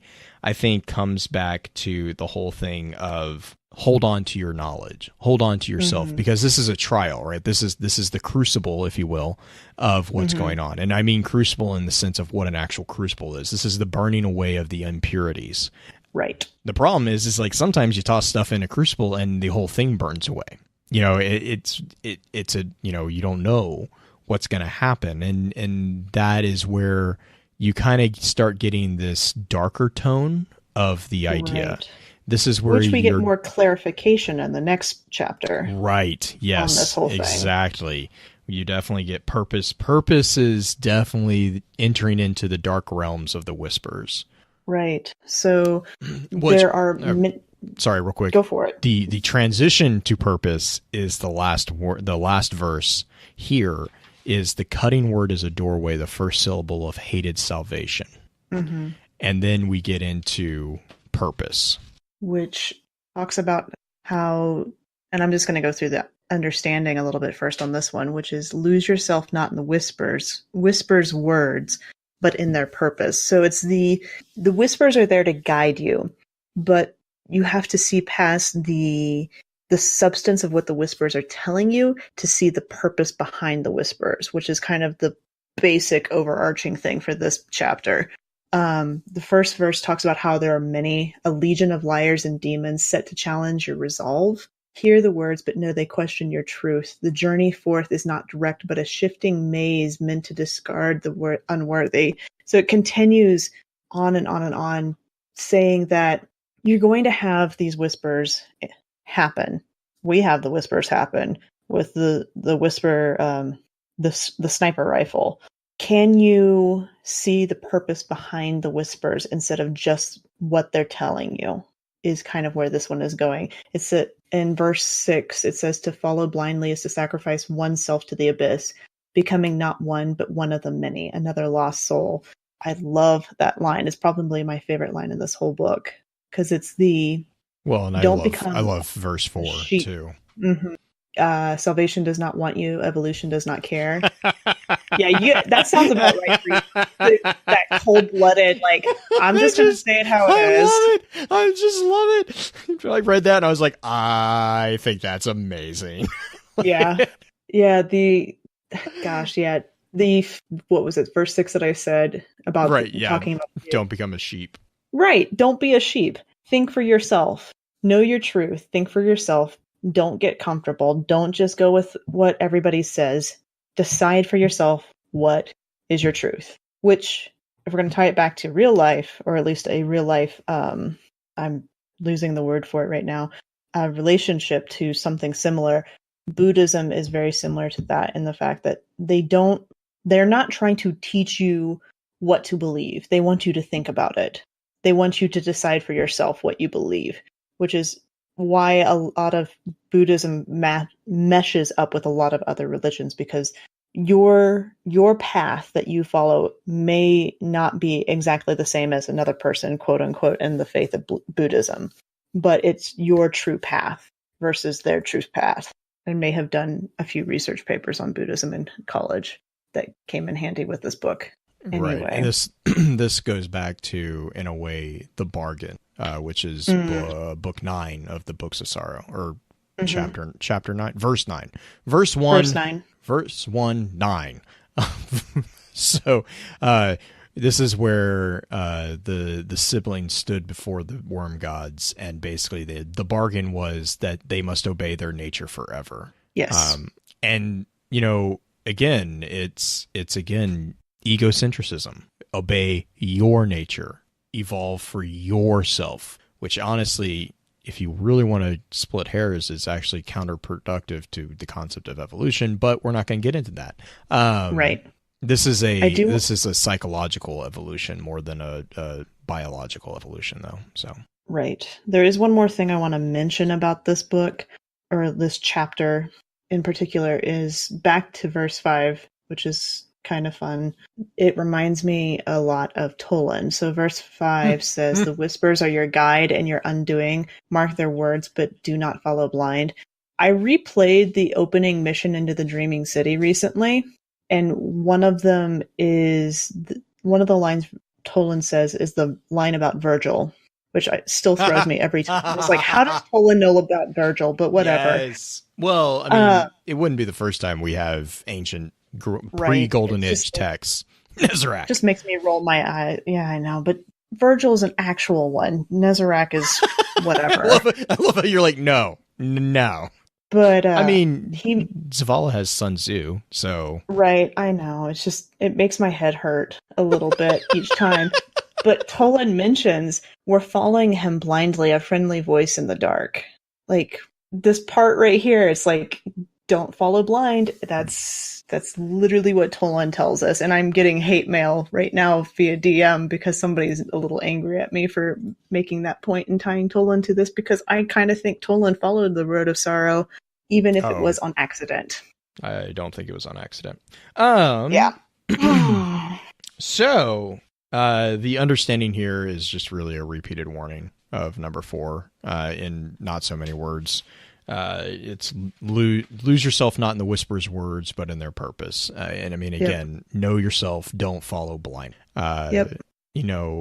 It's again the glorification and deification of the concept of individualism, the understanding of yourself above the other, which, I can go on and on for that one if you want, but let's not. Yes. You want to talk about go to focus? Focus? Let's focus on focus. Focus is also the funny. Oh my God, really? You had to do like the nerdy, like, I'm excited to keep going. Did you like my joke? Oh my gosh. It is getting late. So the basic understanding for focus is let go of all that is to come, to linger here on the promise of rewards yet earned. you will see lost, never to return. I Very love this. poetic. I love this. It's very, so verse 1, once the word has cut its meaning upon the very essence of you, there will come an understanding of potential. Once you see something, you cannot unsee it. Once you learn something, you can't unlearn it. When imagined, your potential will infect and spread. Or if you can imagine your greatness, it will spread. There's also a warning earlier about how you can spread the wrong thing and you can infect the wrong thing to people. I mean, it's so many contradictories throughout the book, but not like Redcon contradictories, more of it's a very, very narrow path to walk to do this. And there's even a point where it says the path will change. It's a winding maze that is constantly changing. So you have to always be focused. And I don't think it's in this part, in this chapter per se. Let's see here. What else? It says to basically put all your effort in it, never give less than your best. If you get cocky, it won't end well. So that is for verse 4. Do not allow yourself to the confidence of all you hope to achieve. So you have to remain humble. And here's where I kind of feel that Rezel may have fallen a little bit. Granted, we don't know exactly where he fell or what his downfall was besides the whispers that he heard from Zeol, but it's don't be overconfident in your ability to go back. You have to to push forward. You have to be vigilant. You have to be present. If you dwell on that which is beyond your grasp, you will lose sight of the whisper's purpose. If you see too much into the future or think too much into the future or dread the future, anything, you will cause yourself harm in so much as you will either paralyze yourself, you will overestimate something, underestimate something, you will cause yourself problems because you are not remaining present. And your end will be an end and nothing more. Basically, if you look too far ahead, you're just going to be the end of your line, essentially. You're going to be not push forward in the evolution. Maintain your truth from first cut to last embrace, or all you will achieve shall be the echoes of your scream against eternity. I love that line. It is very blunt in the fact that if you do not remain true, you're just going to be a voice yelling in the wind, lost. Like Toland. like 95% of people on Twitter. So the other thing that this reminds me of is one of the thing, I guess, really quick, like this reminds me actually of something my grandfather used to tell me. And this is the idea that if you look, so like, especially like if you look too far ahead, you'll fail. If you, and Green, I know you probably have done this, but for anyone who hasn't done this, if you can, go out and find like train tracks and try to walk on the train track. Oh yeah. If you, and there's the reason I say this is there's a point at which you can't look at your own feet. If you look at your own feet, you're going to fall off the rail. You have to look up, like you have to look at the coming of what is ahead. And that's actually the best way to find balance. But if you look too far ahead, you're going to fall, like you'll fall as well, because you can't see where you're stepping. So there's this like very fine line. It's not like a super fine line, but there's a very fine balancing point of where you need to focus your gaze to stay on track, literally stay on the track. And my grandfather would always use that as an example of like, look ahead, but don't ignore where you've come from or where you are, but you do have to look at like your next step. Now the contrast here is that this is almost more of a focus on the present, be aware of the past and future, but don't dwell on them. So it's more of the immediate, it's an interesting dynamic too, or an interesting conflict here, because this entire thing is about the unmaking, the denial of pleasure, the denial of comfort. And a lot of times when you see the idea of focusing on the present, it's live in the moment, exist in the moment, enjoy the moment. Don't worry about the consequences, enjoy the moment. Well, and that's not, oh, sorry, go for it. I would actually say, depending on what what you're looking at for that, because being present doesn't necessarily mean just enjoy the moment. It is see the moment for what it is. Right. No, yeah. And that's where I was just saying, like, when you hear live in the moment, that's not like, it's not something that's like, hey, don't enjoy this, but live in the, like, that's not usually the dynamic that goes along with that statement. So I like the kind of the dynamic that's going on. Like, it's kind of it's an interesting thing. I agree. I like the seventh one. I like that quote. Definitely. So it leads us to chapter 7, which is joining. Only through a joining of the known and unknown can your path be made new. So we've talked about being present. We've talked about being focused. Now we have to take the step from where we are now to where we are going to be, where what is known to the unknown. And this one scares the out of me as far as like how dark it gets. It makes sense. I mean, so the thing is here again, it's doubling down on the idea of mortification of the flesh. It's doubling down on the self-denial. It's doubling down on the avoidance of comfort. You know, the refusal Separation. to allow complacency to rule, to dull the pain of the truth. And the understanding really is talking about don't rush the process. You are being teased apart. You are being teased apart. You are being slowly ripped apart to be remade into something more. And that's going, and the entire thing here is that's going to be painful. That is not a pleasant experience, but it is a necessary experience. And this is part of the crucible that's filtering out the unworthy from the worthy. That process cannot be rushed. It should not be rushed, because by rushing it, you will make a less than perfect result. So you have to endure the pain for as long as it takes to complete the transformation. To be really blunt about it, the same thing can be said for the concept of the metamorphosis of a butterfly, right? I mean, if you understand what actually happens inside that cocoon, it's not a beautiful process.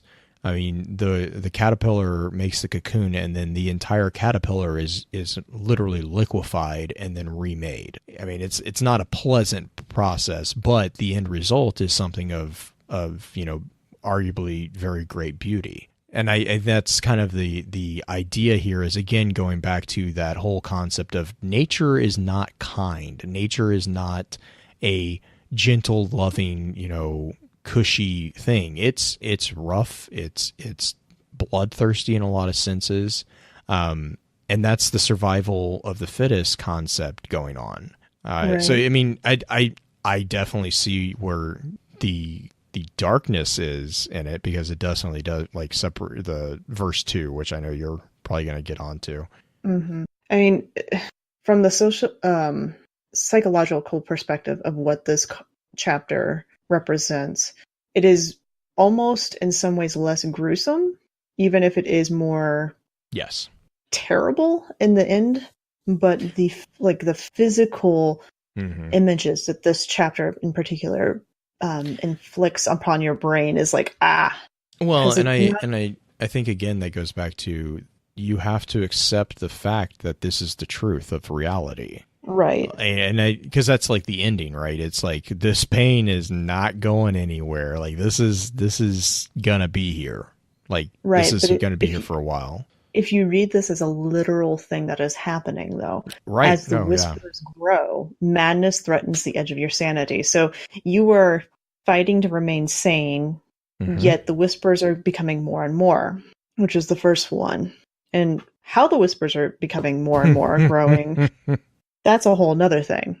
Then verse 2 says, the flaying comes not by blade, but through the joining of flesh and bone, which sounds to me a lot like they are I don't know, threading the shards into themselves, or like saying the joining of flesh and bone, because... Oh, you mean kind of like putting an eye in the center of your forehead? Oh God, please, let's not get to Eris on that one. That's... I mean, to be fair, I know. joining of flesh and bone. she's got another bone that she carries around with her. Right. Like I mean, flashlight. to be there, that's the thing is like, this is talking about physical metamorphosis as much as it's talking about psychological metamorphosis. Right. Wicked actually brings up the aesthetics of the characters too, right? You know, like when you look at the aesthetics of the Hive as a NPC character in game, you see this. You see a lot of the piercings, a lot of the nail, like the penetration of different objects through the chitin on their armor. The wizards will have their wings often pierced with different gauge rings and different objects. If you look at the items even that we get from the Hive, a lot of it's talking about the flaying of skin, the destruction of bone, you know, all this. Right. It's very, very medieval torture-esque type of concept. It's, you know, self-flagellation and that type of concept.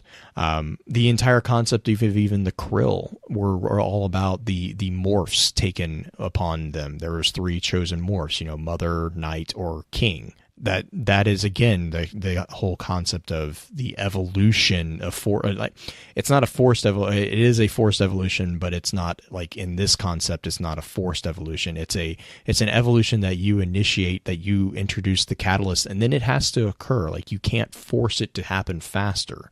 It just, you know, it takes time, and that is. Again, going back to the previous chapters in which we were talking about holding on to your sense of self, your sense of truth, your nature, your true nature. You know, it's because of that core strength of that tenacity of the self that you can endure this pain, both physical and spiritual. Again, mortification of the flesh. It's all about building your spiritual resilience. And or mental resilience, I guess, whatever word you want to use there. Right. That's the entire thing, is ignoring the current pain. I mean, and Green, you were talking about Buddhism, you know, and that is a very common thing with a lot of the Eastern intellectual not mythologies, but theologies or ways of life, philosophies, is ignoring the trappings of the physical body. You see that a lot with Buddhists. You see that a lot with any of the highly intellectual, like focused philosophies. Is the people who can go for long stints of time without giving into the need to eat, the need to drink, the need to sleep. You know, this is not something that is by any means comfortable. But what I think the difference here is that you're actually seeing what would normally be a self-mortification or self-denial of a necessary component for existence in the terms of like food or drink. We're seeing here a actual self, I hesitate to call it this, but it is a degree of self-harm. You see a potential here of introducing something that will actually deform your physical body. I mean, but at the same time, you're trying to unmake it. Right, but they're also warning not to force it. Right. Too. Yeah, and the other thing here too that I kind of get, and it doesn't ever actually say it, but I also get the sense that this should not be done for enjoyment. Like, this is not talking about masochism. This is not talking from a sadistic point of view. Like, this is talking about, like, there is a heavy difference here. Like, this is not a masochistic process. This is something that is a necessary process in order to purify the mortal flesh into the eternal mind. I don't know if that makes sense. Mm-hmm. Which actually brings us to secrets. Right. And this is where my written analysis has kind of ended. So this is going to be analysis on the fly as we go a little bit. But secrets, the whispers hear you. Some say they always have. Why? This is where it's a trap comes in, because again, I couldn't read. I can't read this one, and I think it's the next one. Yeah, no, it's this one. It's this one. This one is like, I just, like, I get by the time you get to verse 7, I get where they're going with it, but like the entire thing here is you're teaching the whisperers, No, yeah, the whispers. Sorry, you're teaching the whispers, and if you're lucky and if you're strong enough, you will be around after you're done teaching the whispers. Right. Like Even though I'm you're like, not supposed to listen to the whispers' words per se, but follow their purpose and focus, but not also at the same back and forth every single right, one. right, and it's like so, like yeah, the whispers hear you. All you have learned from the quiet words pales to the secrets you scream as your cages start to bend, as the old you starts to break. The whispers listen, the whispers learn. Goes on to in your pain, the whispers find their answers to your worth. When the flesh is gone and only bone remains, there will be no secrets left to scream. So, and Right. the ultimate understanding here is no pain that it may teach you all you never imagined possible. So here's where the razor thin line and the danger, I mean, if it wasn't already obvious, the trap kind of exists, because what that basically means is that by the process of unmaking, you are not actually furthering your evolution. You're furthering the evolution of the whisperers. And you're seeing the unmaking as paving the way for these whispers to grow and to learn, and your pain is teaching them that. But there is a slim chance that in teaching the whispers, you can learn something from the whispers, and you have a small chance to also transcend. Right. But it's probably not going to happen, is what it's kind of like the undertone that I get in this is like, yeah, it's not going to probably happen. It's like, are you going to be the Buddhist? Are you going to be the Buddha at the end of all of this?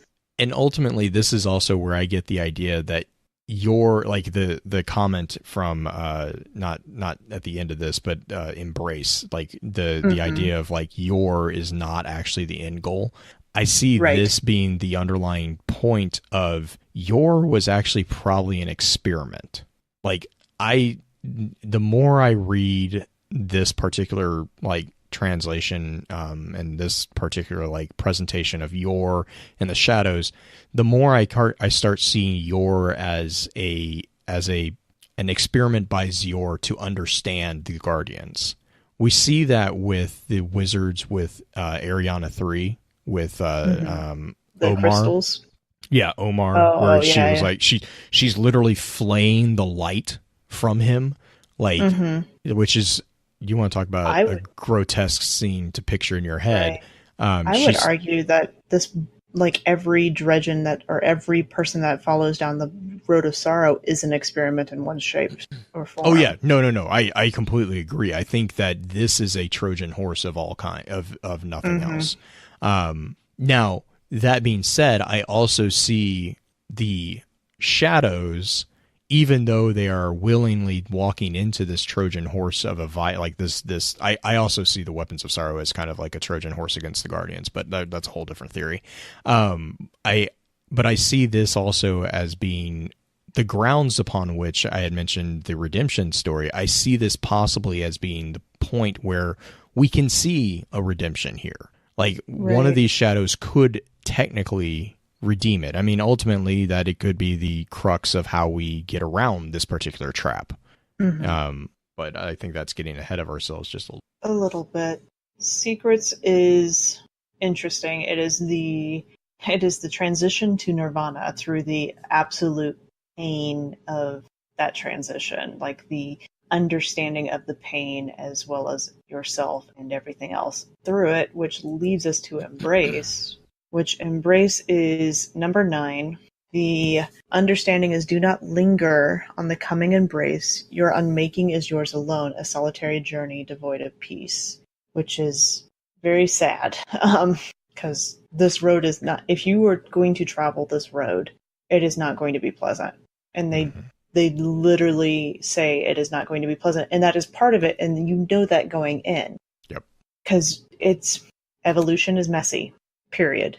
And in some ways, as alluring as the idea of evolving is, and how we always try to push ourselves to evolve as people in and of ourselves, there is that line where how much pain are you willing to suffer, or how much pain are you really willing to put yourself through to evolve into your best self? How much time, how much weight are you going to put on a freaking bench press and binge until you are strong enough or stronger and continue to get stronger. Your body, ironically enough, your body will eventually max out. There is a limit to the physical body.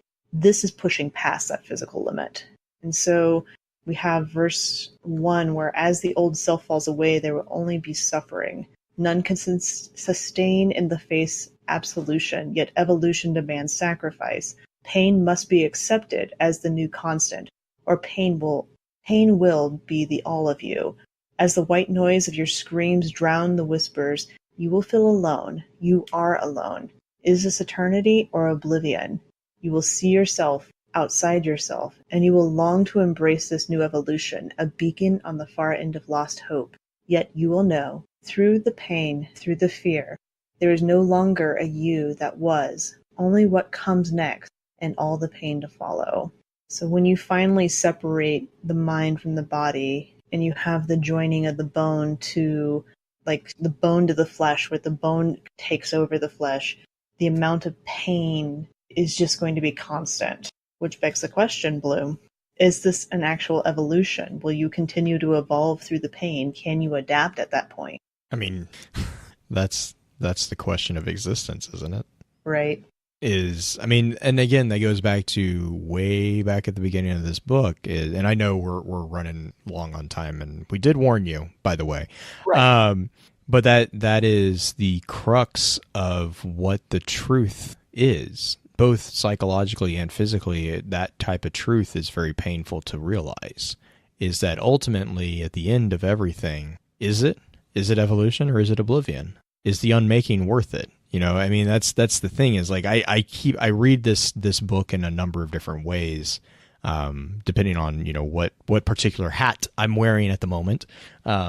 Because there's a lot of truth in it to be applied in real life. I mean, there's a lot of truth in this that reflects a lot of questions that we have in reality. But then game, there's also, there's questions as far as like, where is this in regards to like Toland? Toland is stuck in this world of a mental or spiritual existence that has no body, who's plagued by pain and confusion and madness and whispers and all this stuff. And, is that ultimately the goal here? Is that ultimately, is the process here a trap to reduce the Guardians to a talking orb of light energy? Or is the goal what happened with Yor, which, I mean, is the goal to pit Guardian against Guardian? I mean, what is the goal of this entire thing? And I think that's where we also have to question. We have to bring back into question, Teben's notes is what I'm getting at, because that's really where they end as well. Is like, what is going on? Like, is this road worth traveling? And ultimately, I think, Teben and Orsa obviously think it is, because that's where we get this information from. But the question that they even ask too is like, the effect of Yor, like that corruption, that damnation that Yor experienced, was that the end, or was that just a byproduct of something else? And if that is a byproduct of this ancient arms race, which is kind of a theory that I also have in regards to Thorn in the Last Word, I think that there is an overarching conflict going on with that particular story as well, in which Guardians are ultimately just pawns. Like, I haven't really formulated anything like out of that, but the way the Last Word has acted in Destiny 2 it's very interesting, to say the least, that it's jumping from Guardian to Guardian, which I just find that kind of intriguing. It's like the random sword in the stone that shows up. Right. Nope. Yep. And it's been referred to as a sword, by the way, which bugs me. And I really don't want to go down that rabbit hole, because that's a dangerous path for me to go down, because there's a lot of implications on that as well. Like they're oh my God, I've tried to put that. Anyways, like there's a bigger debate going on, right, about what is the purpose of this path? Right. And I love that verse 5. Is this eternity or is this oblivion? Like, and ultimately also, even more importantly, is there a difference? Right. There, and at that point, if you were just of mind, does it matter? Well, okay. All right. Okay. I'm sorry. I'm going to have to go down this tangent just a little bit. So go for it. So the question ultimately goes back way, way back to the beginning of Destiny, right? Where do guardians come from? Where do the ghosts and the light that they use come from? Are you as a guardian embodying a body? Or is the spirit, the mind that is within the body of the guardian, is that the same mind spirit that was in that body prior to that guardian being resurrected? Because there's a number of different possibilities there. If it isn't, that explains why you can't, as a guardian, remember your past life. That's what explains why you are completely different from your past life. However, there is a problem in the sense that the resurrection process of the guardian, the classification of that guardian, is described as a reflection of that particular individual's paradigm or worldview of how to manifest and imbue the light and acquire information. You have the three main classifications where you have a warlock, a titan, or a hunter. Depending on what way you interact with the world and which way you best manifest the powers that are within you via the light, that determines your classification. Within those classifications, each one has the subclass, which we are all familiar with, and that's just basically flavoring. Really, that's just how you manifest that particular spectrum of the light. But the question really goes back to, here especially, the bigger question is, when we see Toland, he is a ball of light. Is that what an actual guardian is? And that we are imbued within a physical body? Because then that puts into conversation, like the entire Orphic egg theory of the Traveler. Like there's a huge potential to unravel a ball of yarn here. Because you can also argue that the Traveler is a repository of energies from different civilizations, and that we are just continually, resurrected via a Noah's Ark-esque type concept. Like there's a lot of different tangents that this can go down, and this Book of Unmaking, because of the continued focus on the segregation between physical and spiritual, or physical and mental, however you want to gauge that dyad, because of that differentiation, you also have a throwback to what's usually referred to as an Aristotelian paradigm. You have a body, a mind, and then the anima, the spiritual energy that powers everything. You have the nous, you have the physical form, and then you have the animating factor, the spiritual energy. These triads, this tripod, interacts with each other in the Aristotelian model to create reality. The mind is chained in some way to the body, and then they both inherently harness the power from the anima to animate, which is where you get the concept of animation. You use the anima to imbue energy into the body that is driven by the nous, or the mind, which is where you get the kind of concept of universal, what's called the world theory, the great mind theory, the universal connection. The anima mundi is what it's usually referred to. And this is where you kind of get this idea of the segregation between spiritual and consciousness as well. Everything has spiritual energy, but not everything has consciousness. So you have a distinction within Aristotle's hierarchy of entities as far as like what's sentient and what's not. A plant has anima, but it doesn't have sentience. So we don't have to feel bad eating corn, because even though it's anima, we get the anima from consuming it. We're not necessarily destroying something. It can get really detailed really quickly, and that then translates into alchemy, and it's just all sorts of fun stuff. But anyways, the thing there is that the segregation between the physical and the mental is very important, and you have a similar trichotomy, I guess would be the best term, which I kind of just made up, but it makes sense. You have a similar tripod-esque paradigm going on here in the sense of what the Book of Unmaking is talking about. And so the Book of Unmaking is a way to transcend the tripod into a dynamic system, a bipod system. The problem with that is that anyone who's ever tried to create a stool with two legs knows that that's not going to stand up for very long. And that's where you kind of get the idea of like, is this actually, what is the point of this? Like, why are we sacrificing the body without it being a trap? And that's where I keep going back to, I really can't get past the fact that this seems to be a way to remove the threat of the Guardian without them having to lift a finger. Because granted, okay, so let me just interject real quick.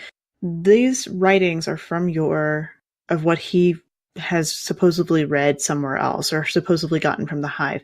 So these are technically instructions supposedly for the Hive, or they could be instructions supposedly for the Hive, rather than instructions for Guardians themselves, but Guardians are interpreting them in their own way through lost in translation problems. And so part of me wants to say that this may not be a Trojan horse that is like physically directed towards it, unless it's the old telling Yor to do this or whatnot. Mm-hmm. But this is more of a Guardians embracing a power or wanting to embrace a power that they do not understand and trying to get to that point where they can actually do it, just like Toland. I think that it's both. Right. I think that it is. And this is completely headcanon. By the way, we have been told that there is more coming of this stuff. So, big shout out to the team over there. I can't wait to read it.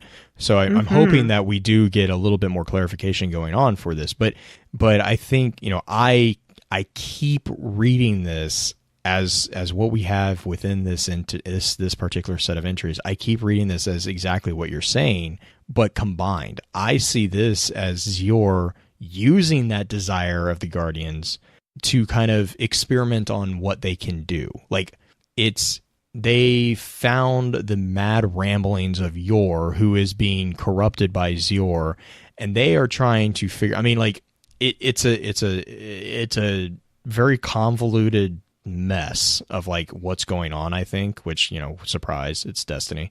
But I think what's kind of happening is like Yor and Yor, I didn't realize ever how familiar those names are.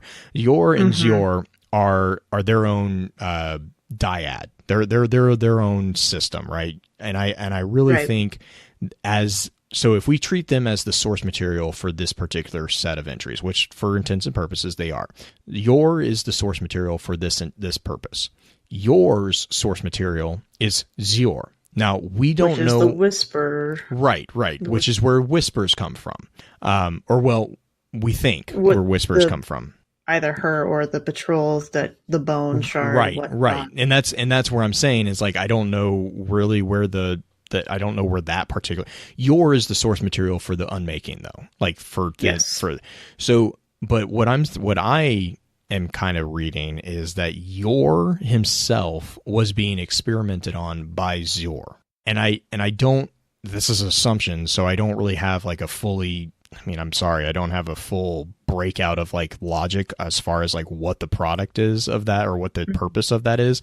But I keep getting the feeling that Yor is a tragic villain. Like, Yor is a tragic character. He is a character that is not a good guy. It's not a good person. I'm not saying that, but I think that Yor is a product of events outside of necessarily of his control, which that puts validity on the Shadows' concern about external corruption being on the Guardians. So the Shadows are then translating Yor, who is probably writing down as best he can the limited information that is being spoon-fed to him in order to keep him compliant. So you have this like degree of like, this is spoon-fed information to Yor to keep him compliant with the machinations of Yor, and then they're being written down in Hive, which no one understands. The shadows are then using, excuse me real quick, half translation techniques to translate this already biased presentation. I mean, like there's so many points at which this isn't trustworthy at the end of the day. Right. That's where I keep coming back to, is like this is at best. Let's just pretend like this isn't. There's no maleficent, intent here. Like let's pretend. Let's just for a second pretend like the Hive are, for the benefit of Yor, giving the information to him with no agenda at all, which just feels weird even saying that. But let's pretend like for a second that is.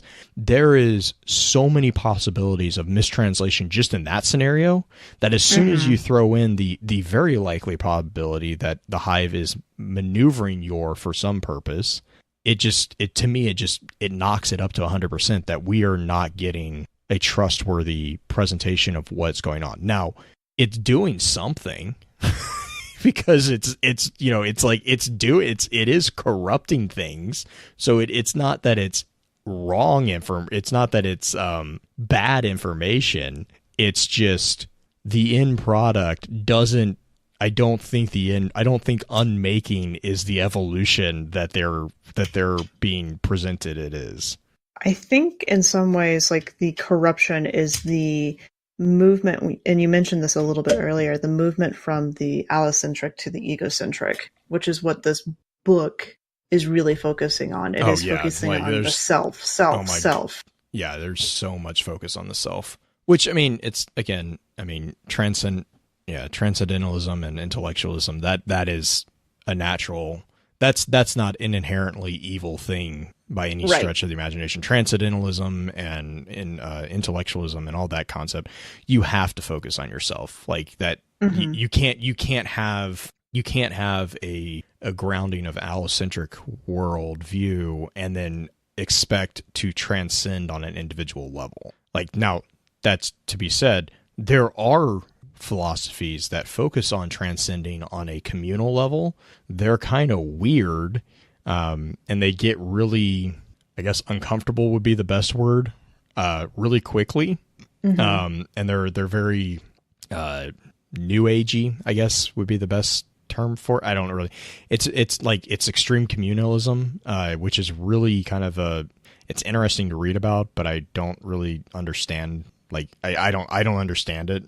Obviously, I don't live but like there are like ideas out there for ways to transcend as a community, but that's definitely not the common use of the word transcendentalism. That's definitely not what's going on here within this. This is 100%. Which, I mean, there's so many loopholes too, right? I mean, like, what happens if your truth that you're supposed to hold on to is the defeat of the darkness? Like, I mean, what if? There's so many things of like, what if your point of existence that you honestly are is to be a good person? Like, that in and of itself means that you wouldn't be like, there's like there's a point at which the wires just cross, and it's like I'm really interested to see if there's ever a character that we see with that particular conflict. But that's just my brain going hyper, like. Reading rules makes me immediately focus on like, well, what happens if you do this loophole?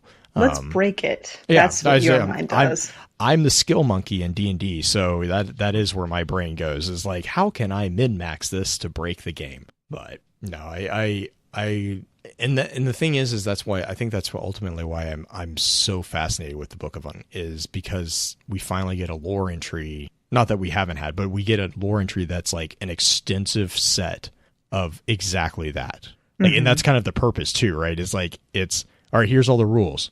Well, what about this? No, just wait. You're going to get more rules later, but just wait for right now. Right. So, I mean, yeah, to kind of shift into shoutouts now that we're like significantly over our time. It's fine. They can handle it. Our listeners are good like that. No, they totally can. And I mean, I can go on forever. I tweeted at John Goff. I was like, big shout out to John Goff and Guy Colombe over on Twitter, because I've been talking with both of them. And Guy is the the lead writer who was orchestrating like all the work that was going into this. And just, I mean, amazing work by that team for this. And I tweeted at John and I told him, I was like, the more I realize things, the more I'm just going to go find everything that you've ever worked on and just play that. Cause, for instance, Crackdown 3, he's a writer on Crackdown 3, or he's one of the big writers. And I'm like, I'm enjoying the hell out of this game. And I enjoy Halo, which you wrote for. Like, I mean, it's just like, I'm like, all right, I'm done. I'm just going to accept the fact that everything you've been involved with, I need to get a copy of. Indeed. So is that your shout out is to the two writers? That is my shout out is to the writing team that put together this amazing entry. Like I'm blown away by this. Like this is what I have been, Green can attest to this. I have been obsessed with this particular entry ever since we found out about it. I have significant amount of notes on this particular thing that I've just been banging my head against for trying to figure out different like possibilities. And I know, and I'm completely comfortable with the fact that they're probably all wrong.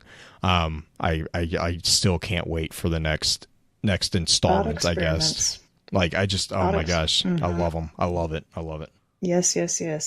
Yeah. Writing team.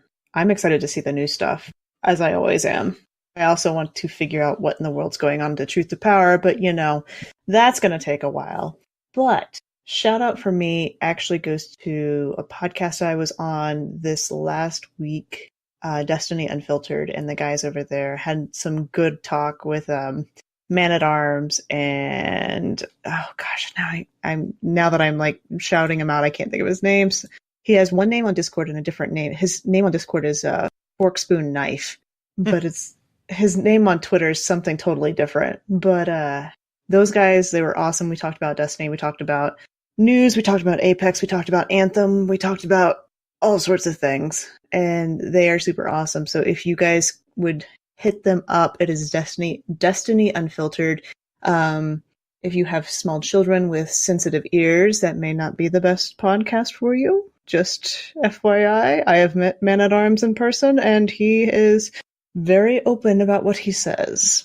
He's a great guy, though. Got to meet him, hang out with him at GuardianCon. So my shout out is to them in particular this week, and shout out to getting up early for a class that I don't want to go to, that I'm going to go to anyway because I have to. So that's always adulting. Oh, we'll see you guys next week. Next week, we're going to be talking about Nier. Beard will be back next week to talk with us about Nier, which I know is a big, big thing for him. A poll this weekend, if you guys haven't already done that, by the time you listen to this, please definitely weigh in on that. If you have not gotten a chance to weigh in on it, and you want to, please do. But also be sure to let us know if there's anything that is on there or anything that is not on there that you would like to see on there. Because I would love to hear what you guys are interested in as we go through the story and we get new content and new focuses and all that stuff. So definitely keep that in. I appreciate all the dispatches that we did receive from the top 3 last week. Amazing. I love them.